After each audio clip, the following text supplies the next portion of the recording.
Ang Devil Emperor. Credit to the author. 436 hanggang 45. Ang mga pangalan po na nandito ay galing sa mga name generator. Kung meron man pagkakatulad sa mga pangalan ng tao o lugar at pangyayari, ito ay tunay na hindi sinasadya. Ang Tusong Regent Estate na iyon, at si Winford, ang ahas na iyon. Nagngalit ang lola. Bumantong hininga si Ethan, hindi na kailangang sabihin niya ni lola. Hindi naman sila ganoon kasama.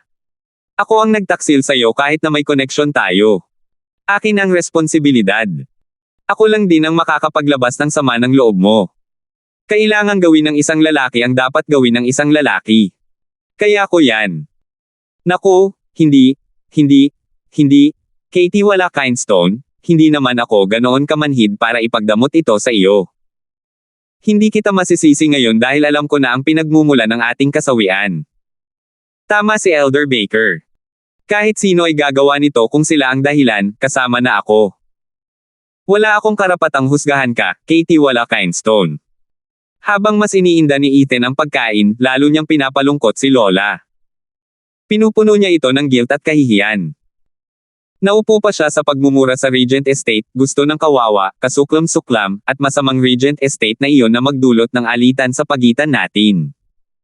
Mas malala pa si Winford. Sigurado akong siya ang nakaisip ng kasuklam-suklam na planong iyon. Umaatras siya habang pinag-iisipan ang Regent Estate, kaya napilitan kang guluhin tayo. Sayang, nahulog nga ako sa kanilang tukana na pinagdudahan ang Larsen clan at nagresulta sa kalamidad ngayon. Kasalanan ko ang lahat ng ito. Muling umiyak si Lola. Kumurap si Ethan. Hindi niya alam kung ito ba ang layunin ni Winford nang pilitin siyang makuha ang body root. Pero isang bagay ang sigurado siya, ang Regent Estate ay puno ng mga eksperto, habang ang mga babae ng Drifting Flowers edifices ay mapusok. Hindi naman sa para magmukhang narcissistic, pero ang pagnanakaw ng kanilang malaking kayamanan ay magagawa at tanging ikaw lang ang makakagawa. Walang ibang may kakayahan o kadalubhasaan para gawin ang ganitong pagnanakaw. Ngunit narito si Lola at kinokondena ang Regent Estate at lubos siyang sumasang-ayon. Tinapik ni Ethan ang balikat niya, Lola, alam mo na ngayon na isa lang itong panlilinlang. Kailangan nating magkaisa ngayon ng higit kailanman para walang mapahamak muli sa ating dalawa. Opo, Katie wala Kindstone? Ang mga Drifting Flowers edifices ay nasa pinakamahina na ngayon at gagawin namin ang lahat ng hinihiling mo sa amin para sa paghihiganti at muling pagtatayo ng mga Drifting Flowers edifices. Tumanggaw si Lola ng may pananalig. Ganon din ang ginawa ni Ethan, pinararangalan mo ako gamit ang iyong malalim na pag-unawa sa tungkulin. Hindi kita bibiguin. Napansin kong nalasan ka gamit ang Rainbow Cloud Palm. Magpapabigay ako sa iyo ng panlunas. Salamat, Katie wala Kindstone. Yumuko muli si Lola at ainalalayan siya ng mga disipulo papasok sa lungsod. Pinanood siya ni Ethan na umalis. Bawat miyembro ng Drifting Flowers edifices ay dumaan sa kanya na may kasamang paghingi ng tawad. Sa paglingon ni Peony Overseer, iniwasan niya ang tingin nito at hindi na gaanong nag-aalab. Magiging tapat ako. Katie wala Kindstone, alam mo naman kung paano gawing isang mataas na klaseng palabas ang mga dahilan. Pwede naman sana natin silang sabihin sa kanila noong una tayong nagkita. Bakit pa natin ito pinatagal hanggang ngayon? Parang sesabog ang tenga ko nang marinig ang paulit-ulit na pang-aasar sa atin ni Peony. Nang maging malinaw ang paligid, naguguluhan na tiningnan siya ni Jillian. Bumantong hininga si Ethan, nakaranas lang ng pagbabago ng puso ang mga babaeng ito. At binigyan ng Elder Baker, alam mo ba ang pagkakaiba ng pagkuha at pagpapadala? Umiling si Jillian. Hahaha, gaya ng sabi nila, madaling dumating, madaling umalis. Kapag may nagbigay sa iyo ng isang bagay, hindi mo ito gaanong nabibigyan ng halaga.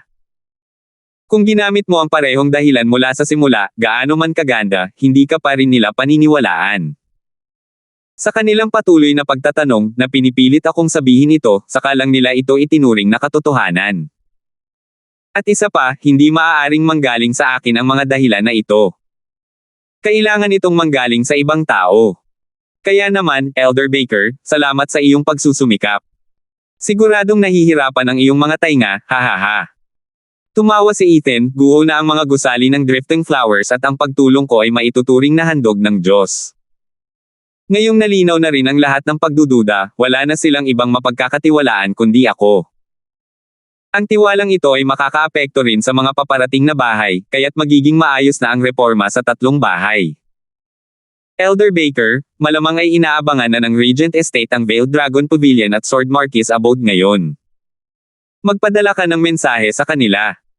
Hikayatin silang umalis sa kanilang mga tahanan at pumunta sa Larsen clan. Kung wala kayong tirahan, tayo na lang ang maaasahan nila sa huli. Opo, Katie wala Kindstone. Hinawakan ni Jillian ang kanyang mga kamay. Ngunit sandaling tumigil, Katie wala Kindstone, ano na naman ang edad ng Ginoo? Bakit para kang tusong matandang Sorrow? Tao ka man ngunit kasuklam-suklam, napaiyak mo pa rin ang 3 naghihikahos na bahay dahil sa iyong kabutihang loob. Hahaha, hindi ako ang nagpawalang bahay sa kanila, kundi ang lipunan. Sabi ni Ethan, lumitaw na ang mga palatandaan ng tunggalian at kaguluhan, at hindi ko ito mapipigilan. Ang magagawa ko na lang ay pigilan ang anarkiya sa aking mga pintuan. Elder Baker, matututo ka rin sa takdang panahon. Ang inihanda ko para sa kanila ay para sa kanilang ikabubuti. Bagamat gusto ko silang maisama at muling maturuan, ang lahat ay nais silang linisin. Tumango na lang si Jillian sa kanyang walang malay na ulo. Sinasabi mo ba sa akin na sentido ko munang magpasalamat sa lalaking Samire sa iyong 1,000 taong gulang na pamana? May katuturan naman iyon. Ang masungit at mapanlinlang na si Katie wala Kindstone ay talagang isang maharlika. Hindi maintindihan ni Jillian, at hindi naman sa gusto ni Ethan na maintindihan niya, kumusta naman ang kalagayan ni Elder Quill. Ayon sa inyong utos, sinamahan ko ang mga disipulo ng Drifting Flowers Edifices habang hinihintay ng matandang lalaki na lisanin ng Regent Estate ang kanilang lungsod bago nila lapastanganan ang mga ninuno ng Drifting Flowers Edifices at kunin sa inyo ang mga bangkay na iyon. Kahanga-hanga. Tumango si Ethan, lumipad patungo sa Blackwind Mountain, nag-iwan ng ilang salita, umalis na sina Elder Lee at Elder Yan para asikasuhin ang Pilking Hall. Hintayin ang pagbabalik ni Elder Quill at maaari na kayong dalawa ang humarap kay Mary Woods. Oo. Yumuko si Jillian. Bumalik na sa bunker si Ethan, pinaalis ang mga miyembro ng Larsen clan at mga tao ng Yun clan. Nakahanay sa kanyang paningin ang mga hanay ng mga hukay ayon sa diagram ng Taiji. Bawat hukay ay may 2 katawan sa gitna, na may mga batong espirito sa paligid. Ang isa ay mukhang pagod, ngunit nadungisan, habang ang isa naman ay tuyot at parang tao ngunit walang pakiramdam ng isa, ang mga haliging tao. Sa magkabilang gilid ng mga ito ay hindi mabilang na mga materyales at isang pares ng mga pakpak ng espiritual na halimaw. Bukod dito, mayroong 10,000 hukay na katulad nito. Ngunit ilang hukay lamang ang may mga bangkay sa loob. Habang hinahaplos ang ulo ng haligi ng tao, kumislap ang mga mata ni Ethan, mga 10 taon na ang nakalilipas, pinasanay kita kay Kapitan Peyton. Pero nabigo ka at naging pilay. Pinaturuan kita ni Miss Yale ng myriad breaths, habang tinawag niya akong isang malupit na halimaw kahit alam niya ang ginagawa nito. Pero naniniwala akong ang pagpapahintulot sa iyo na mamuhay bilang mga pilay ang siyang sukdulang kalupitan. Kaya ko sinabi sa kanya na kahit mamuhay ka ng mas malala pa sa kamatayan, magagamit pa rin kita. Dumating na ang panahon. Hindi ka magiging pinakamalakas, pero mararating mo ang iyong tugatog batay sa iyong talento. Ipapakita mo sa imperyo na hindi ka pilay, kundi magagaling na mandirigma. Dumating ang mga alon mula sa mga haligi ng tao, isang bagay na napansin lamang ni Ethan matapos siyang magbigay ng ilang senadoryas, ano ang meron sa mga tanong na pwede ba akong gumalaw? Hahaha, higit pa riyan ang magagawa mo, higit pa sa iyong mga pangarap. Ikaw ang magiging pinakamalakas na bantay ng angkan ng Larsen, ang ipagmamalaki at karangalan ng angkan ng Larsen. Isa na namang alon ng mga alon ang nagsabi kay Ethan ng kanilang kagalakan. Hindi siya magaling at nagplano siyang pinuhin ang mga papay na pandigma, mga mapaminsalang sandata ng digmaan. Gagamitin niya ang mga ninunong iyon at pipinuhin ang mga ito gamit ang hindi mabilang na materyales upang gawin itong kasing taibay ng mga diamante. Kung tungkol naman sa mga kaluluwang magpapagana sa mga ito, doon pumasok ang mga tapat na taong haliging ito ng angkan ng Larsen. Dahil patay na sila sa simula pa lang, kahit na kontrolado sila ng mga haliging tao, hindi sila makakapag-cultivate at kaya binyansagang mga sandata ng tao. Ito lang ang tanging paraan para ilarawan ang isang cultivator na hindi pa nakakamit ang kanyang potensyal. Ngunit higit pa sa sapat ang mga ito para sa isang mahinang imperyo tulad ng Titans. Dahil sa mga limitasyon sa material, plinano niyang gumawa ng 1,000 sa mga ito bilang panimula habang hinahayaan ang kalikasan na gawin ang kanyang takbo kasama ang iba pang mga haligi ng tao. Ngunit salamat sa malaking pag-endorso ni Kunpang, umaasa siyang mabigyan ang mga batang ito na nagsakripisyo ng kanilang sarili para sa network ng katalinuhan ng angkan ng Larsen ng isang katawan na maaari nilang tirahan. Ito ang pinakamagandang gantimpala para sa kanilang dedikasyon at dedikasyon. Ang 1,000 papel ng digmaan ay sapat na matapang upang labanan ang pamilya ng imperyo. Ngunit sa hitsura ng mga bagay-bagay, ang bilang na iyon ay mabilis na nakakakuha ng 2 pa. Maaari niyang makalaban ng husto ang 3 milyong hukbo ni Raisin kung magpapatuloy ito. Kaya nga niya sinabi na lahat ng plano ng emperador ay may kapintasan lamang. Gaano katagal niya mapapanatili ang kanyang trono kapag lumitaw ang hukbong ito at lumaban sa hukbo ni Drake? Hahaha. Kumislap ang mga mata ni Ethan sa kalupitan habang sumisigaw, buksan ang mga pintuan ng mundo at hayaang kumulo ang mga ulap, na maghahatid ng malakas at madilim na ulan ng digmaan. Upang ang mga kaluluwa ng mga sinaunang tao ay muling year-okan ang lupaing ito. Dagdugdog. Ang mundo mismo ay nayanig habang dumidilim ang langit at kumukurap ang kidlat. Umihip ang nakakapangilabot na itim na hangin sa Blackwind Mountain, na nagdulot ng bagyo at nilamon ang lahat. Malapit ng matangay ang Rockland City dito. Sina Lola at ang iba pa nakakahanap lang ng kapayapaan ay natarante na ngayon at hindi na makapag-isip. Nang makaranas ng pagbabago ang mundo, may isang taong sumasalungat sa natural na kaayusan, na nagdudulot ng makalangit na kapigatian. Ano nga ba ang mangyayari na magdudulot ng pagkawasak sa mga nabubuhay? 437. Kumikinang ang mga materyales at pakpak habang kumikinang ang kidlat sa buong bangkay. Natunaw ang mga ito at pumasok sa katawan, nagsanib puwersa. Parang pinagdaanan lang ito ni Ethan noong una, pero mas madali. Hindi tulad ng live refining na pinagdaanan niya, sa pagkakataong ito ay ginawa ito sa malamig at patay na mga bangkay. Walang pakiramdam at walang pakialam sa mga walang kwentang bagay tulad ng isang kaluluwang nawasak. Kaya, lumakas ng husto si Ethan sa pagkakataong ito, 1,000 sa kanila ng sabay-sabay. Nang matapos ang trabaho, ang mga bangkay ay nagkaroon ng makintab na parang metal. Gumawa si Ethan ng isang senadorios, magpalit ng lugar at hayaang bumalik ang mga kaluluwa. Putok. Sumabog ang mga haligi ng tao at nagulan ng dugo at mga laman loob. Habang ang nakapangangilabot na palabas ay nagwisik sa lupa ng isang nakakasuklam na tunog, nag-iwan ito ng mahinang apoy ng isang malamulto at berdeng liwanag. Gumawa si Ethan ng isa pang senadorias at ang apoy ay pumasok sa mga bangkay. Nanginig ang mga bangkay at nanginig ang kanilang mga talukap. Dumaan si Ethan sa isa pang karatula at ibinuka ng mga bangkay ang kanilang mga bibig, habang nagpadala siya ng isang tableta. Magsama-sama kayo at hayaang ang mga espiritu ang maghari sa kanilang nararapat na lugar. Isa na namang senyales at ang dagindong ay patuloy habang ang langit ay may butas dito na nagbubuga ng kidlat. Nayanig ang mga bundok at malapit nang gumuho ang mga hanay ng Blackwind Mountain. Namutla ang mga tao sa Rockland City, itinuring ang hindi pangkaraniwang pangyayaring ito bilang ang paparating na katapusan ng mga araw upang kunin ang lahat ng kanilang nalalaman. Nayanig si Ethan kasama ng lupa, alam niyang ito ang paraan ng langit sa pagpapakita ng puot at paghihirap nito. Anumang bagay na hindi kinukonsinti ng mundong ito ay nagudyok sa makalangit na kapigatian upang linisin silang lahat, durugin. Upang protektahan ang lahat ng nabubuhay na bagay mula sa pagkawasak, na itinakda ng daw ng mundo.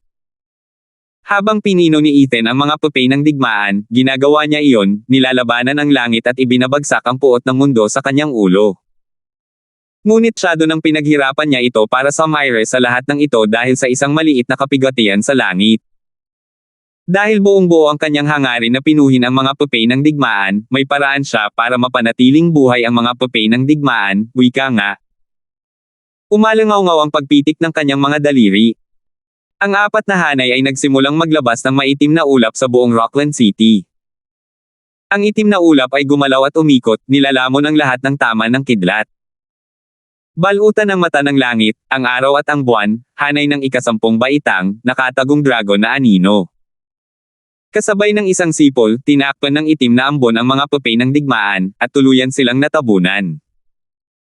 Nang dumaan ang itim na dagat, nakakita si Ethan ng patag na lupa, kung saan wala na ang lahat ng mga papay ng digmaan sa bunker at wala na ang kanyang paningin. Natigil ang dagandong sa langit, dahil nawala na ang target nito. Kumalat ang mga itim na ulap, wala nang ibang magawa. Hindi na nayanig ang lupain at bumalik sa normal ang Rockland City. Ngunit ang nangyari ay nagdulot ng masamang kutob sa bawat mamamayan nito. Bumantong hininga si Ethan at pinunasan ang kanyang noo, sa labis na tuwa. Mabuti na lang at mayroon siyang kakayahang gamitin ang bagong autoridad ng bahay Larsen at minahin ang kanyang nasasakupan, tipunin ng mga spirit stone na kailangan para maihanda ang hanay ng mga nasa ikasampung baitang. Masayang sana ang lahat kung hindi, at kahit ang kanyang base ay magiging wasak sa ilalim ng galit ng langit. Gayunpaman, ang langit ay lubos na mapagbigay. Babagsak ito ng may walang pidyaw na puot at walang kapantay na puwersa kapag ang anumang dayuhan ay bumubuo ng hugis, ngunit iiwan ka rin nito, kapag natapos na itong mabuo. Sa pamamagitan ng nakatagong dragon na anino, itinago ni Ethan ang mga papay ng digmaan hanggang sa matapos ang pagsasanib. Sa gayon ay wala na siyang dapat ipag-alala. Malapit nang sumunod ang mundo, kasama ang 100,000 mga papay na kumakalat sa mga lupain sa lahat ng direksyon. Ahahaha! Tumingin si Ethan sa paligid ng bunker sa huling pagkakataon bago umalis. Tanging ang kakaibang penomeno sa mundo ang nag-iwan ng marka sa mga tao nito, ngunit wala silang paraan upang malutas ang misteryo. Ang pangyayaring ito ang simula ng isang kakaibang ugali na nangyayari kada 2 buwan. Dahil nanatiling tahimik si Ethan, walang nakakaalam at lahat ay lalong naguluhan. Parang ginagawa na ng tiyahin ng mundo ang kanyang ginagawa. Dahil walang dapat ikabahala na pagkalugi, walang sino man ang nag-abalang-abala rito. Ganito lumipas ang mga sumunod na buwan. Ginamit ng Regent Estate ang pagkakataong ito upang pamunuan ang mga kakampi nito na parang isang hindi mapigil ang baha patungo sa Veiled Dragon Pavilion at Sword Marquis Abode. Dahil natuto mula sa malungkot na wakas ng Drifting Flowers edifices, hindi napigilan ng dalawa at nagpatuloy sa pagtakas. Ang pag-atake ng Regent Estate sa mga bahay ay halos hindi nakaranas ng anumang pagtutol dahil matagal nang wala ang mga ito, kaya wala pang 1 linggo bago niyapakan ang dalawa. Ngunit hindi tulad ng Drifting Flowers edifices, ang 2 bahay na ito ay hindi naman dumanas ng maraming pagkalugi. Samantalang ang kawawang si Ethan ang tunay na yumaman sa digmaang ito. Binuhat niya ng bulag ang Pilking Hall at Mary Woods, kasama na ang mga puntod. Ngunit hindi niya nakalimutang isama ang kanyang mga minamahal na kakampi bilang mga target pa sa ilang simpleng paglapastangan. Ganito ang nangyari. Kapag nasira na ng Regent Estate ang isang bahay matapos salakayin, dadaan ang kanyang pangkat para sa ilang dekalidad na paghuhukay. Ang tunay na nagwagi sa lahat ng ito ay si Ethan, na halos umabot sa 100,000 makapangyarihang bangkay gamit ang Bone Tempering Stage bilang minimum. Nakapagpino na siya ng 10,000 papat. Wala lang sa mga kakampi niya ang may alam sa maliit na balitang ito, na parang mga asong sinusundan siya at sinisisi ang Regent Estate. Ligtas isipin na isang matinding digmaan ang magaganap kung malalaman nila kung sino ang nasa likod ng lahat ng ito.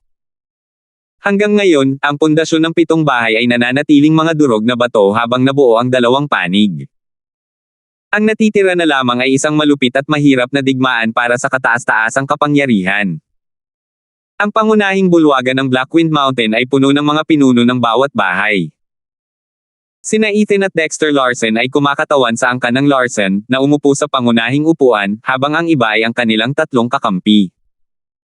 Sumulyap si Ethan sa kanila, ang pamilya ng Imperial ay nababalot ng panloob at panlabas na tunggalian habang ang Regent Estate ay laganap sa buong Titans.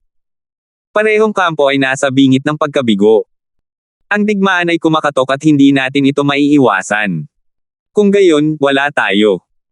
Nagdusa tayo sa nakalipas na 1,000 taon sa kanilang mga kamay at ngayon ay sinira pa nila ang ating mga tahanan. Sumanghel si Jackson, hindi tayo nag-away sa lahat ng oras na ito para sa kapakanan ng bansa. Pero ngayon, kapatid ka namin, ang kanang Larsen, at sama-sama natin silang malalabanan. Ikaw ang mamumuno sa amin, para paksain sila. Ito na lang ang natitira naming pagpipilian. Oo, lilipulin natin sila. Umalangaw-ngaw ang iba. Ang mga disipulo ng mga bahay na naroon ay pawang mga walang tirahan, mga takas sa tunay na kahulugan at anyo. Kung wala na silang mawawala, bakit pa sila iiwasan ito? At dahil sa tagumpay na nangangakong ibabalik ang kanilang mga lupain, sumang-ayon silang lahat dito. Digmaan ang sagot at lalo lamang lumakas ang kanilang pagkauhaw dito. Nagpakita si Ethan ng kanyang kakaibang masamang ngiti, perpekto. Itinaas niya ang kanyang kamay para manahimik, magtiwala kayo, mga kaibigan, naiintindihan namin ang inyong kalagayan. Ang turo ng aming mga ninuno sa angkan ng Larsen ay tungkol sa pagiging matuwid at moral sa aming kapwa. Tinulungan ninyo kaming lahat noong kami ay nasa pinakamababang kalagayan. Hindi namin nakalimutan ang inyong dakilang pagkabukas palad. Ngayong kayo ay nasa kahirapan, ang angkan ng Larsen ay lalapit at magbibigay sa inyo ng hustisya.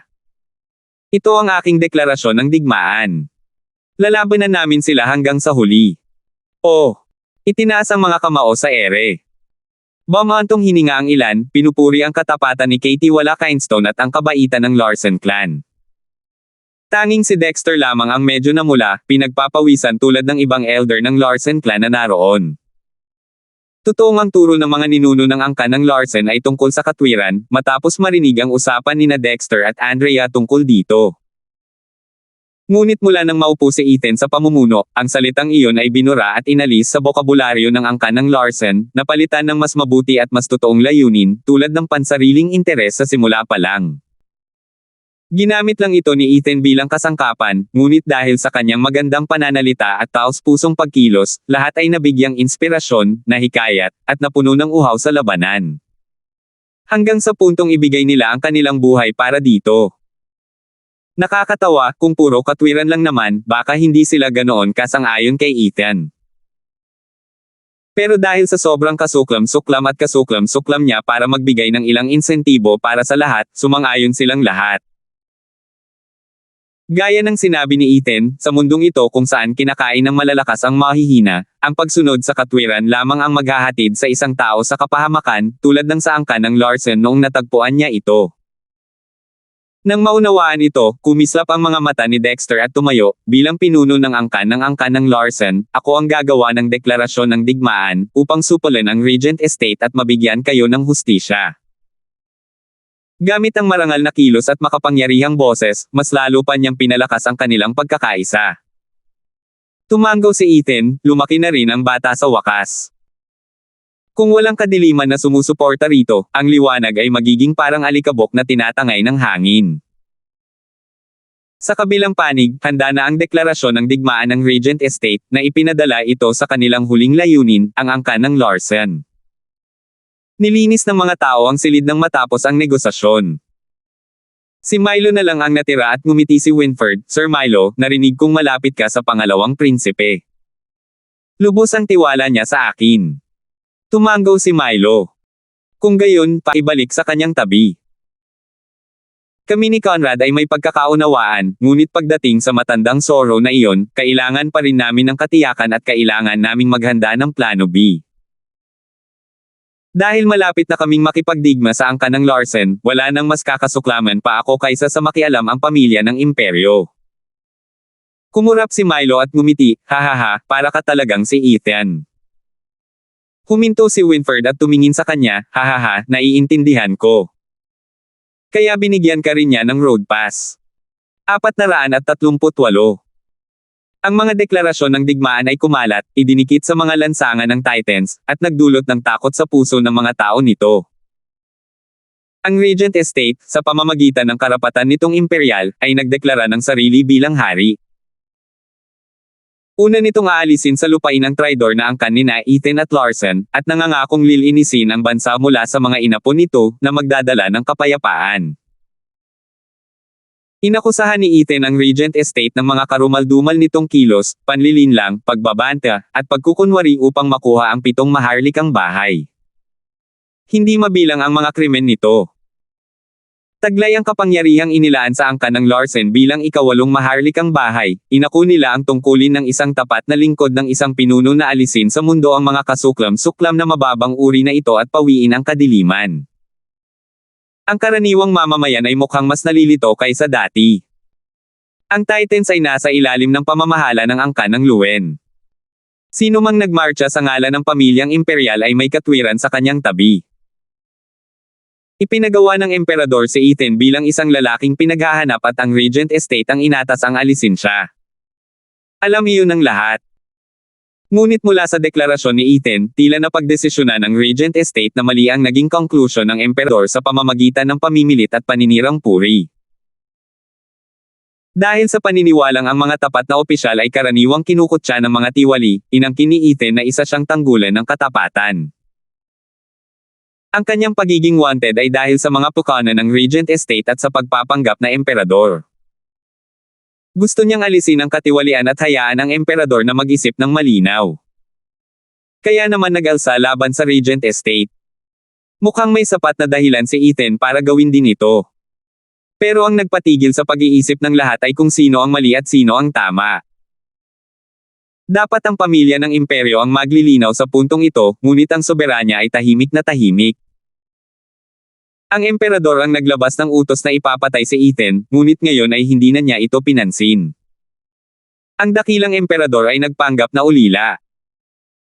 Para sa argumento, kung magsasalita man siya, may dahilan kaya siya para atakihin silang dalawa mamaya. Mas mabuting hayaan silang magpatayan, at pagkatapos ay tapusin sila sa takdang panahon. Kung tungkol naman sa kung sino ang tama at kung sino ang mali, lahat ay nakasalalay sa desisyon ng emperador, hindi ba? Mapanlikha ang plano ng emperador, niloloko nito ang buong bansa. Ngunit isang bagay ang alam nila ay galit na galit ang angkan ng Larsen at ang Regent Estate sa pagbagsak ng isa pa. Ang mga maharlikang sambahayan kasama ang kanilang matagal ng pamana ay napatag sa maikling panahon, na tanging ang dalawang pangkat na ito lamang ang natira. Hindi pwedeng makipagtalo ang maliliit na angkan na ito sa kahit sinong malalaking manlalaro. Mas ligtas na hintayin munang lumabas ang mananalo bago yakapin ang kanilang mga binti. Kahit na ang aksyong ito ay may bahagyang mapangutyang tono, mas mabuti na ito kaysa sa maling pagpili at maging bangkay sa putik. Matalino ang emperador, pero hindi rin naman ganoon katanga ang mga angkan para madala ng ambon. Sino ba ang may pakialam kung sino ang masama at kung sino ang mabait? Ang nagwagi ay noon pa man, at magpakailanman, di ba? Nagpapakabingi ang matandang lokong yan. Hiniling mo sa akin na harapin si Ethan tapos ngayon hindi mo man lang ako sinusuportahan. Bulok na bata. Galit na sabi ni Timothy. Ngumiti si Winford, Panginoon ng Ari-arian, alam na naming darating ito. Gusto ng pamilya ng imperyo na maging ikatlong partido kaya paano nila kami mabibigyan ng makatarungang dahilan? Gagana lang ito para mapalakas ang aming mga puwersa. Hindi pa kasama rito ang halos wala siyang dahilan para harapin kami. Siguro iniisip niya na nasa lugar niya kami ni Ethan kung saan niya kami gusto. Mga delusyon lang ang meron siya. Bago pa man siya magkaroon ng pagkakataon, sisiguraduhin kung masusunog ang likod bahay niya. Hinampis ni Timothy ang mesa. Ngumiti si Winford ng may matalinong tingin. Nakahinga ng maluwag si Ethan, naghihintay sa pagdating ng digmaan.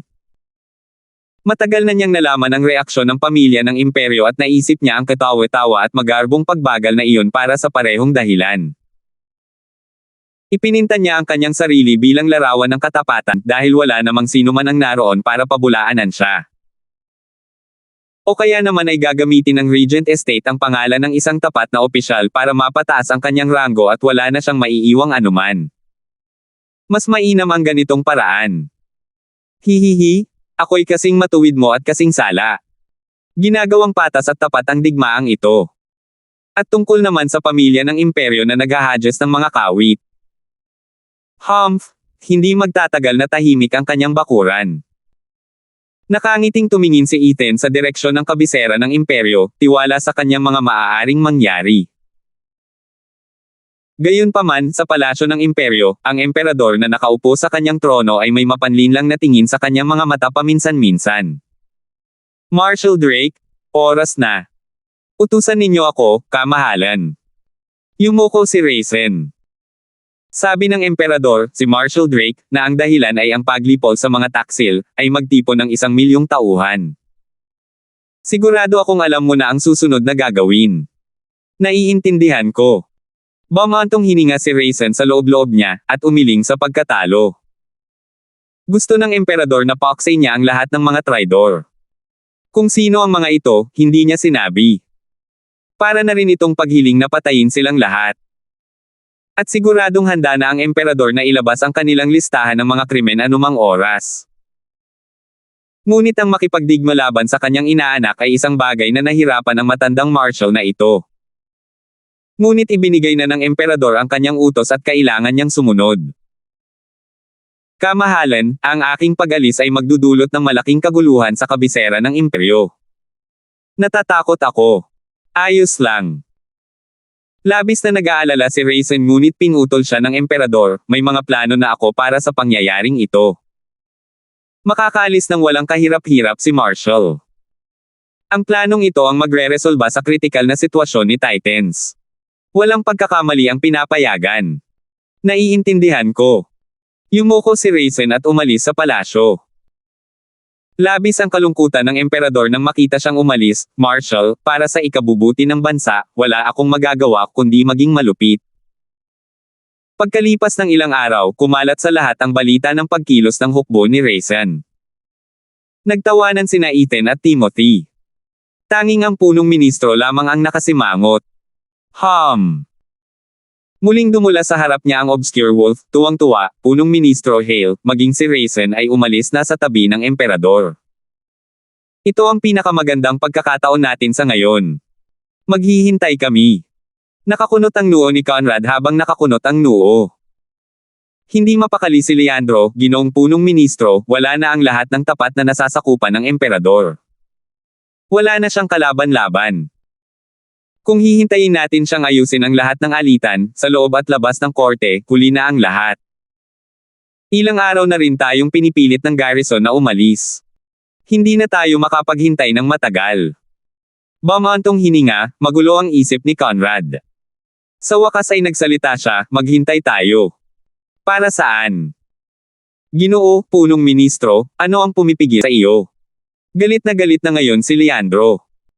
Wala rito ang pinakamahuhusay na kwanrong para sa isang pamamasyal. Ang pag-ikot-ikot sa lugar ng walang ginagawa sa lahat ng oras ay magiging kahihiyan para sa kanilang hukbo sa kanilang bayan. Ngunit lahat ng ito ay nasa punong ministro. Ikinukumpas ni Leandro ang kanyang manggas at umalis, naiwan si Conrad na nag-iisa at naguguluhan sa kanyang mga iniisip. Swoosh! Lumitaw ang dalawa niyang matatanda sa kanyang tabi, yumuyuko, ginoong punong ministro, ano po ang bumabagabag sa inyo? Sa 5 banal na dragon, 3 lang ang nakita natin. Ngayon, sino sa tingin mo ang 2 pa? Tanong ni Conrad. Naunawaan ng mga elder ng Yinyang ang kanyang kalagayan at sinabing, kamahalan punong ministro, nagtitimpi ka ba sa lahat ng oras na ito dahil sa 2 banal na dragon na ito? Kilalanin mo ang iyong sarili at ang iyong kaaway at ikaw ay magtatagumpay magpakailanman. Kahit laban sa mga banal na dragon. Kung hindi ko sila kilala, ang ating padalos-dalos na pagkilos ang siyang magiging dahilan ng ating kamatayan. Sabi ng matandang itim, Panginoong punong ministro, mayroon akong palagay ngunit hindi ko ito natutugunan. Isang lalaking may kapangyarihan ang nakapaglakbay ng malayo at marami siyang alam. Ano man ang mangyari sa Titans, gaano man magtago ang mga tao, walang makakagulat sa iyo. Ngunit wala kaming impormasyon tungkol sa 2 banal na dragon na ito. Maaaring wala sila, gawa-gawa lamang ng pamilya ng imperyo. Napabuntong hininga si Conrad, ang ibig mong sabihin ay ginagamit ng matandang lalaki ang taktika ng walang laman na lungsod. Isa itong mapanganib na pusta. Mas gugustuhin pa niyang ipadala ang lahat para harapin ang Regent Estate at Ethan, at pagkatapos ay aayusin ang korte. Ibig sabihin niyan ay masasayang lang ang hindi pag-arte ngayon. Pero paano kung isa na lang itong patibong at lahat ng pinaghirapan natin ay mapunta lang sa imburnal? Napakatalino ng tukana ng matandang iyon. Nasa isang problema talaga ako. Bumantong hininga si Conrad ngunit tumigas ang kanyang tingin, ipadala na ang order para makapaghanda na. Ang ikalawang prinsipe ay naglalakad sa kanyang bagong mansyon, tuwang-tuwa at nag-aalala. Whoosh! Pagkalipas ng ilang segundo, nakita niya ang sarili na nakatingin sa isang kulay abong roba at sinabing, Sir Milo, nakabalik ka na rin sa wakas. Ang sitwasyon. Alam ko. May mapanlinlang na ngiti si Milo, kamahalan, ito na ang iyong sandali. Talaga. Ngumiti ang pangalawang prinsipe, sa sobrang tuwa ay hindi makapagsalita. 439. Pagdating ng gabi, ang pangalawang prinsipe at si Milo ay nakaupo sa pangunahing bulwagan at naghihintay ng impormasyon. Sa ibaba nila ay ang mga opisyal ng militar, kasama ang pinuno ng mga gwardya ng lungsod na nangunguna. Dahil iniwan ng emperador ang kaligtasan ng kabisera sa mga kamay ng pangalawang prinsipe, ang mga lalaking ito ay nasa ilalim ng kanyang pamumuno. Upang maagaw ang trono at mamuno sa mga lupain, kailangan niya ng maayos na pundasyon. Bakit ang tagal naman? Tumalbog ang mga paa ng pangalawang prinsipe, naghihintay ng may pag-aalala. Si Milo, sa tabi niya, ay umiling. Ipinapakita ng pangalawang prinsipe ang kanyang tunay na puso. Paano siya magiging pinuno? Kung sa pamamagitan ng isang himala, makukuha niya ang trono, agad din siyang mapapatalsik. Hindi tulad ng kasalukuyang emperador, na kahit kilala bilang walang kakayahan ay may sariling pag-iisip. Nakipaglaro siya sa mga matatandang soro ni Titan sa loob ng maraming dekada. Isang tunay na Panginoon ng pag-iisip. Paano naman magiging mainitin ang ulo ng isang ama na ganyan sa isang anak? Nako, kasalanan siguro ng Commodore na yan. Malamang na nalaglag niya ito sa ulo noong ipinanganak siya. Paalala ni Master, ang literal na salin, itinapon niya ang sanggol sa pag-aakalang inunan iyon imbes na ang tunay na sanggol. Ibig sabihin, tinatawag niya itong brain dead. Kinukutya siya ni Milo sa loob-loob. Walang kaalam-alam ang pangalawang prinsipe na ang kanyang pinagkakatiwalaang tagapayo ay walang tiwala sa kanya, at naiinip na lamang na naghihintay para sa especially iya. Swoosh! Isang lalaki ang lumitaw sa harap, nakaluhod. Tumayo agad ang pangalawang prinsipe, ano ang sitwasyon? Kamahalan, ang hukbong Drake ay isang buwan ng nagmamarcha at libu-libong liga ang layo. Imposibleng makabalik sila sa tamang panahon, kahit pa si Raisin o ang 4 na tigre ng Titans lang ang makabalik. Talaga. Tuwang-tuwa ang pangalawang prinsipe, hahaha, wala na talaga ang hukbong Drake. Bukas na bukas ang ama. Commander, tipunin ng 30,000 gwardya at salakayin ang palasyo at pilitin ang ama na bumaba sa kanyang pwesto. Pagsapit ng umaga, sa korte, ako na ang magiging bagong emperador. Walang makakagawa ng kahit ano, hahaha. Opo, kamahalan. Mabuhay ang emperador. Yumuko ang commander. Mas lalong tumawa ang pangalawang prinsipe, lumiwanag ang mukha, ipinapalagay na niya ang sarili bilang emperador. Hihihi, tingnan natin kung sino ang maglalakas loob na magsabing hindi ako karapat-dapat na mamuno kung nasa kamay ko na ang palasyo ng imperyo. Umalis ang pangalawang prinsipe kasama ang mga kapitan sa likuran niya, simulan na ninyo, hulihin ninyo ang lahat ng opisyal. Ayoko ng anumang kaguluhan. 30,000 gwardya ng imperyo ang sapat para sakupin ang lahat. Aayusin natin ito ngayong gabi. Kamahalan, walang talo. Nabasag ang mga labi ng mga lalaki. Si Milo lang ang naiwan na may mapang uyam ng ngiti. Humph! Ang pinakamataas na puno ay napapaihipan ng hangin. Hindi naman kulang ang kabisera ng imperyo sa mga taong may kapangyarihan at ambisyon kaya bakit hindi sila kumilos, at ikaw ang mauna? Tanga, ang tanging gamit mo lang ay maging payo ng iba. Nagawa ko na ang hiniling ni Ethan at Winford. Magkakagulo ang kabisera ng imperyo, kailangang bumalik ang hukbo ni Raisin at maaari na silang lumaban hanggat gusto nila, hahaha. Si Milo ay nagtago sa madilim na gabi. Di nagtagal, ang pangunahing kalye ng kabisera ng imperyo ay puno ng mga sundalo. May isang mapanghimasok na nakuryuso ngunit natakot din sa ipinakitang palabas. Ang ilang matigas ang ulong opisyal ay nasa ilalim ng house arrest, walang sinumang nakakapasok o nakalabas. Bumantong hininga ang mga lalaking ito, nahulaan ang nangyayari. May isang taong nagre-rebel, higit sa lahat, ngayong panahon na magulo ang lahat. Ang magagawa na lang nila ay maghintay para sa resolusyon, alam nilang magiging magulo ang gabing iyon. Nasa bahay niya si Conrad, kinukwento ang mga detalye ng kanyang operasyon nang marinig niya ang kaguluhan sa labas. Isang katulong ang nagulat na nakakita siya ng mga gwardya sa paligid ng bahay. Lahat ay nataranta, lalo na ang isang lalaking may tagiliran, sumisigaw ng, "Humph, hindi ba't nasabi ko nasa iyo?" Pinalibutan pa niya ang bahay ng punong ministro. Sinong kapitan ang nangahas na gawin ito? Ministro ng digmaan, tumahimik ka na. Ngumiti si Conrad, hahaha, gumagawa lang sila ng eksena, iyon lang. Pero kamahalan, punong ministro, ang pagpapalibot ng mga gwardya sa ministro ng digmaan ay isang direktang insulto sa akin. Galit na galit ang lalaki sa labis na kawalan ng respeto. Tumawa si Conrad, hindi mo kailangang mahiya kung hindi mo naman sila mga tauhan.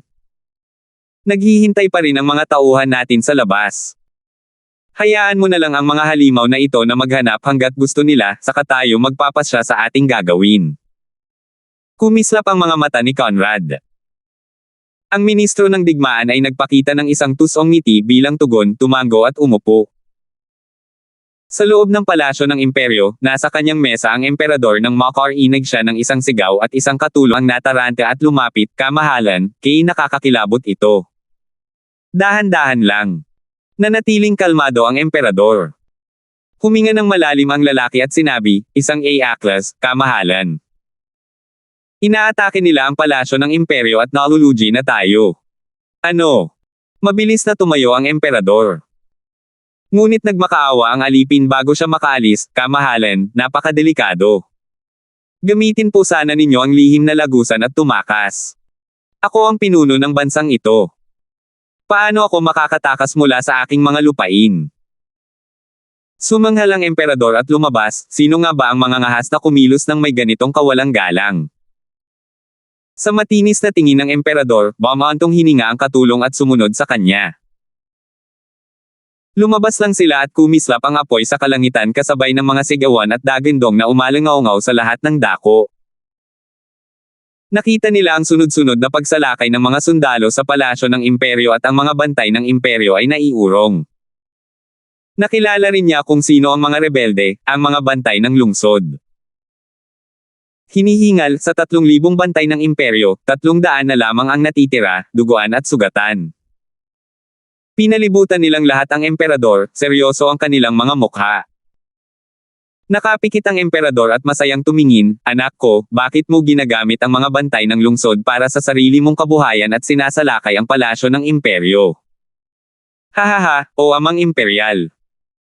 Paano mo nalaman na ako ang nangunguna sa mga bantay ng lungsod at hindi sila ang kusang nagre-rebelled? Isang malakas na tawa ang nagbalita sa pagdating ng pangalawang prinsipe na napapaligiran ng 10 eksperto sa Radiant Stage. Natatawang nangungutya ang emperador, hindi mapusok ang commander ng mga gwardya, at tiyak na hindi sapat ang kanyang katangahan para magyabang. Ikaw. Nagalit ng husto ang pangalawang prinsipe. Pinagtatawanan siya ng emperador dahil sa kanyang padalos-dalos na mga kilos, dahil sa walang kwentang bagay na nakapatong sa kanyang balikat, mas malala pa sa isang commander ng lungsod, amang imperial, alam kong ang nakatatandang kapatid lang ang iyong inaalala at lagi mo akong minamaliit. Pero ngayon makikita mo kung ano ang kaya kong gawin. Nako, sa tingin ko ay sapat na ang nakita ko, isang walang utak na bugok. Kung iniwan ko sana ang imperyo sa mga kamay mo, hindi man lang mararanasan ng angkan ng luwen ang katapusan ng taon, at ang bansa ay mahuhulog sa anarkiya. Pagmamalaki ng emperador. Nagngingit-ngit ang pangalawang prinsipe, maaari mo akong hamakin hanggat gusto mo, ngunit ang kasaysayan ay isinulat ng nagwagi. Napapaligiran na kita, ang buong palasyo ng imperyo ay nasa ilalim ng aking kontrol. Gawin mo akong emperador ngayon at hahayaan kitang magretiro at umalis ng may kaligayahan. Humph, anak ko talaga kayo. Pero paano kung wala akong planong magretiro? Siguro pananatilihin ko pa itong pwesto ng mas matagal pa. Pagmamaliit ng emperador. Nanginginig na dumura ang pangalawang prinsipe, amang imperial, huwag mo akong pilitin. Ano, papatayin mo ako? Papatayin mo ang sarili mong laman at dugo. Panunuya ng emperador. Namula ang mga mata ng pangalawang prinsipe, amang imperial, magbibitiw ka sa trono, gusto mo man o hindi. O ang ating ugnayan ay mapuputol sa dugo. Sumigaw ang pangalawang prinsipe, Guardia, bigyan ninyo ang kanyang kamahalan ng panulat at papel. Malapit na siyang bumaba sa kanyang pwesto. Patayin ang sinumang makialam. Naiintindihan ko. Ang hukbo ng mga bantay ay umugaw na parang tsunami, puno ng sigla at kapangyarihan habang patuloy na lumalaban. Hindi man lang natakot ang emperador, ngunit hindi rin masasabi ang pareho sa mga bantay ng imperyo sa paligid niya, dahan-daang umaatres. Nakita ng ikalawang prinsipe ang kanilang matatag na pag-uugali at tumingin sa kanyang kaliwa. Naunawaan ng isang eksperto sa Radiant Stage ang kanyang ibig sabihin at lumipad patungo sa emperador. Ngunit isang figure ang hamarang sa daan ng ekspertong iyon habang may sumisigaw, pangalawang kapatid, tumigil ka. 440. Boom! Niyanig ng sagupaan ang mga lalaki, dahilan para ibitawan ng magkabilang panig ang kanilang mga armas at takpan ang kanilang mga tainga. Naghiwalay ang dalawang eksperto at ang eksperto sa Radiant Stage ay bumalik sa tabi ng pangalawang prinsipe. Ang isa pa ay katabi ng emperador, kasunod ang 7 pa, ang natitirang mga gwardya ng Radiant Stage sa Imperial Palace. Mabilis na lumapit si Mandy at nagrereklamo, pangalawang kapatid, paano nagawa ng isang prinsipe na gumawa ng mga kaiyahiyang gawain tulad ng paghawak ng armas at pag-aalsa. Itigil mo na ito ngayon at humingi ka ng tawad sa ama ng imperyo. Tumahimik ka, Mandy, wala kang kinalaman dyan. Hindi siya pinalampas ng pangalawang prinsipe sa sulyap, at tinitigan lamang ang emperador, ama ng imperyo, simula nang magkaroon ng kaguluhan kay Ethan, ang iyong mga gwardya sa Radiant Stage ay malubhang nasugatan. Wala kang pagkakataon. Ayokong tawagin ng mga tao na mamamatay tao bilang isang mamamatay tao ang patricide. Ipinapayo ko sa iyo na magbitiw sa iyong pwesto. Nanunuya ang emperador, anak, ang trono ay palaging nakukuha sa pamamagitan ng paghalili o digmaan. Magiging tapat ako sa iyo. Hindi kita gaanong minahal, ni hindi ko pinlanong gawin kang susunod sa linya. Kung gusto mo ang trono ko, kailangan mo lang itong agawin sa aking mga kamay. Itinaas ng emperador ang kanyang palad, kahit walang laman, dala nito ang lahat ng kapangyarihang imperial na kanyang naipon habang tinutokso siya, kung kaya mo, oo. Nagngalit ang pangalawang prinsipe, ang mga kuko ay bumabaon sa kanyang mga palad at nagsalita sa malungkot na tono, amang imperial, sa wakas ay nagtapat ka na. Hindi mo ako sinubukang ihanda para maging isang emperador, itinaboy mo ako mula pa sa simula. Kung gayon ang masasabi ko lang ay ngayon, akin na ang trono. Huwag mo akong sisihin ama, dahil malapit ko nang putulin ang ating ugnayan. Halos umungal ang pangalawang prinsipe, namumula ang kanyang mga mata. Gayunpaman, malamig na lumingon ang emperador. Nalungkot ang puso ng pangalawang prinsipe. Naramdaman niya na hindi man lang siya itinuring ng kanyang minamahal na amang imperial bilang kanyang anak, kaya't lalong nag-alab ang kanyang galit, patayin. Walang iiwan. Kunin mo ang Jade Seal. Ako mismo ang maglalabas ng utos. Naiintindihan ko. Sumigaw ang mga lalaki, sinugod ang palasyo. Gumalaw din ang 10 eksperto sa Radiant Stage. Dahil 8 eksperto lamang ang nasa panig ng emperador at walang mga Divine Dragon sa paligid, sila ang may kalamangan. Malapit nang makulong ang emperador at magtatagumpay ang kudeta. Tuwang-tuwa ang mga eksperto sa Radiant Stage sa mga inaasahang mangyayari. Sila ang magiging tapat na opisyal ng bagong emperador, na bibiyayaan ng kayamanan at mga mapagkukunan. Ang mga bantay ng Radiant Stage ng emperador ay lalong lumalala sa bawat segundo, natutuklasan nilang mas kaunti ang kanilang bilang at hindi karapat-dapat na protektahan ang emperador. Sumigaw si Mandy, ama, mag-ingat ka. Ang emperador ay mayroon pa ring parehong mapagkalkulang hitsura, nakatayong matatag at hindi natitinag. Kumislap ang kanyang mga mata sa paparating na kalaban, nasaan ang mga Shadow Guard. Hu! May mga itim na guhit na lumipad mula sa paligid ng emperador na may kasamang nakakatakot na mga hajejek. Parang daan-daang itim na ulap ang kanilang dinaanan patungo sa mga eksperto sa Radiant Stage. Nanatiling kalmado ang lahat ng eksperto at gumanti.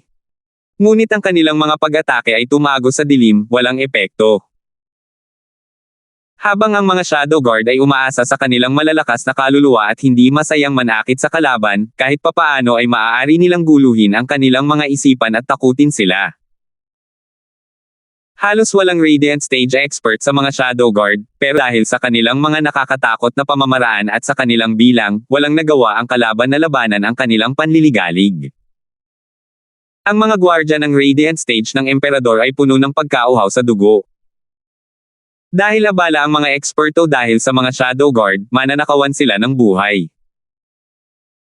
Mabilis silang kumilos, tumalon pataas sa ere, at bumaba sa ilalim ng kablihan ng mga anino kasabay ng isang malakas na atake gamit ang palad. Nako! Ang mga eksperto ng ikalawang prinsipe ay gumuhit ng bakas ng dugo habang tumatawid sila sa kalangitan. Kung tungkol naman sa mga bantay ng lungsod, napaatras sila ngunit kakaunti lamang ang galaw mula sa mga bantay ng Imperial ng Radiant Stage. Walang nagawa ang mga eksperto ng ikalawang prinsipe kundi ang magtambay at magsugat. Habang pinapanood ang kanilang mga kapatid na humihinga ng malalim, ang tapang ng mga bantay ng lungsod ay nawala ng malay at nang inig pabalik. Susmariosep yung mga mapang asar na anino. Sigaw ng pangalawang prinsipe, alam kong mga scout lang sila, pero ang totoo ay napakalakas nila, kahit wala ang haring anino. Amang Imperial, ito na ba ang iyong huling alas? Bulong ng pangalawang prinsipe. Kumislap ang mga mata ng emperador sa pagkadismaya. Anak, kilalanin mo ang iyong sarili at ang iyong kaaway at ikaw ay magtatagumpay magpakailanman. Talagang wala kang saysay na labanan ang iyong ama nang hindi man lang nalalaman ang aking mga nakatagong kakayahan. Hay, napakaraming taon na ang lumipas ngunit hindi mo pa rin naaayos ang iyong kapangahasan. Naikuyom ng pangalawang prinsipe ang kanyang mga kamao sa pagtanggi. Ang kanyang pag-aalsa ay maaaring hindi gaanong may kinalaman sa pag-abot sa kamangha-manghang trono kundi higit pa upang makuha ang pagsang-ayon ng kanyang ama. Para lang wala ni isa. Ikalawang prinsipe, aabutan tayo ng mga Shadow Guard. Kailangan nating umatras. Isang eksperto sa Radiant Stage, na may dugong lumalabas sa kanyang bibig, ang nagpayo, dahil magulo ang kabisera ng imperyo, sa kabila ng ating pagkabigo, babalik tayo hanggat nabubuhay ang kamahalan. Pagbabalik. Mula rito. Ang pag-aalsa na ito, dito at ngayon, ang kanyang pinakamahusay na pagkakataon. Kinuha niya ang mga bantay ng lungsod para sa kanyang sarili at sumalakay habang ang emperador ay nakahandusay na walang kalaban-laban. Ito ang pinakamabuting mangyayari. Kung mabibigo siya ngayon, mahihirapan siyang makakuha ng pagkakataong maging kasing husay nito. At gayon pa man. Tiningnan niya ang mga natumbang eksperto niya sa Radiant Stage, ang mga gwardya ng lungsod na pinaglalaroan lamang ng daan-daang mga gwardya ng anino at ipinikit ng pangalawang prinsipe ang kanyang mga mata sa pagkatalo, talo na talaga ako. Ikalawang prinsipe.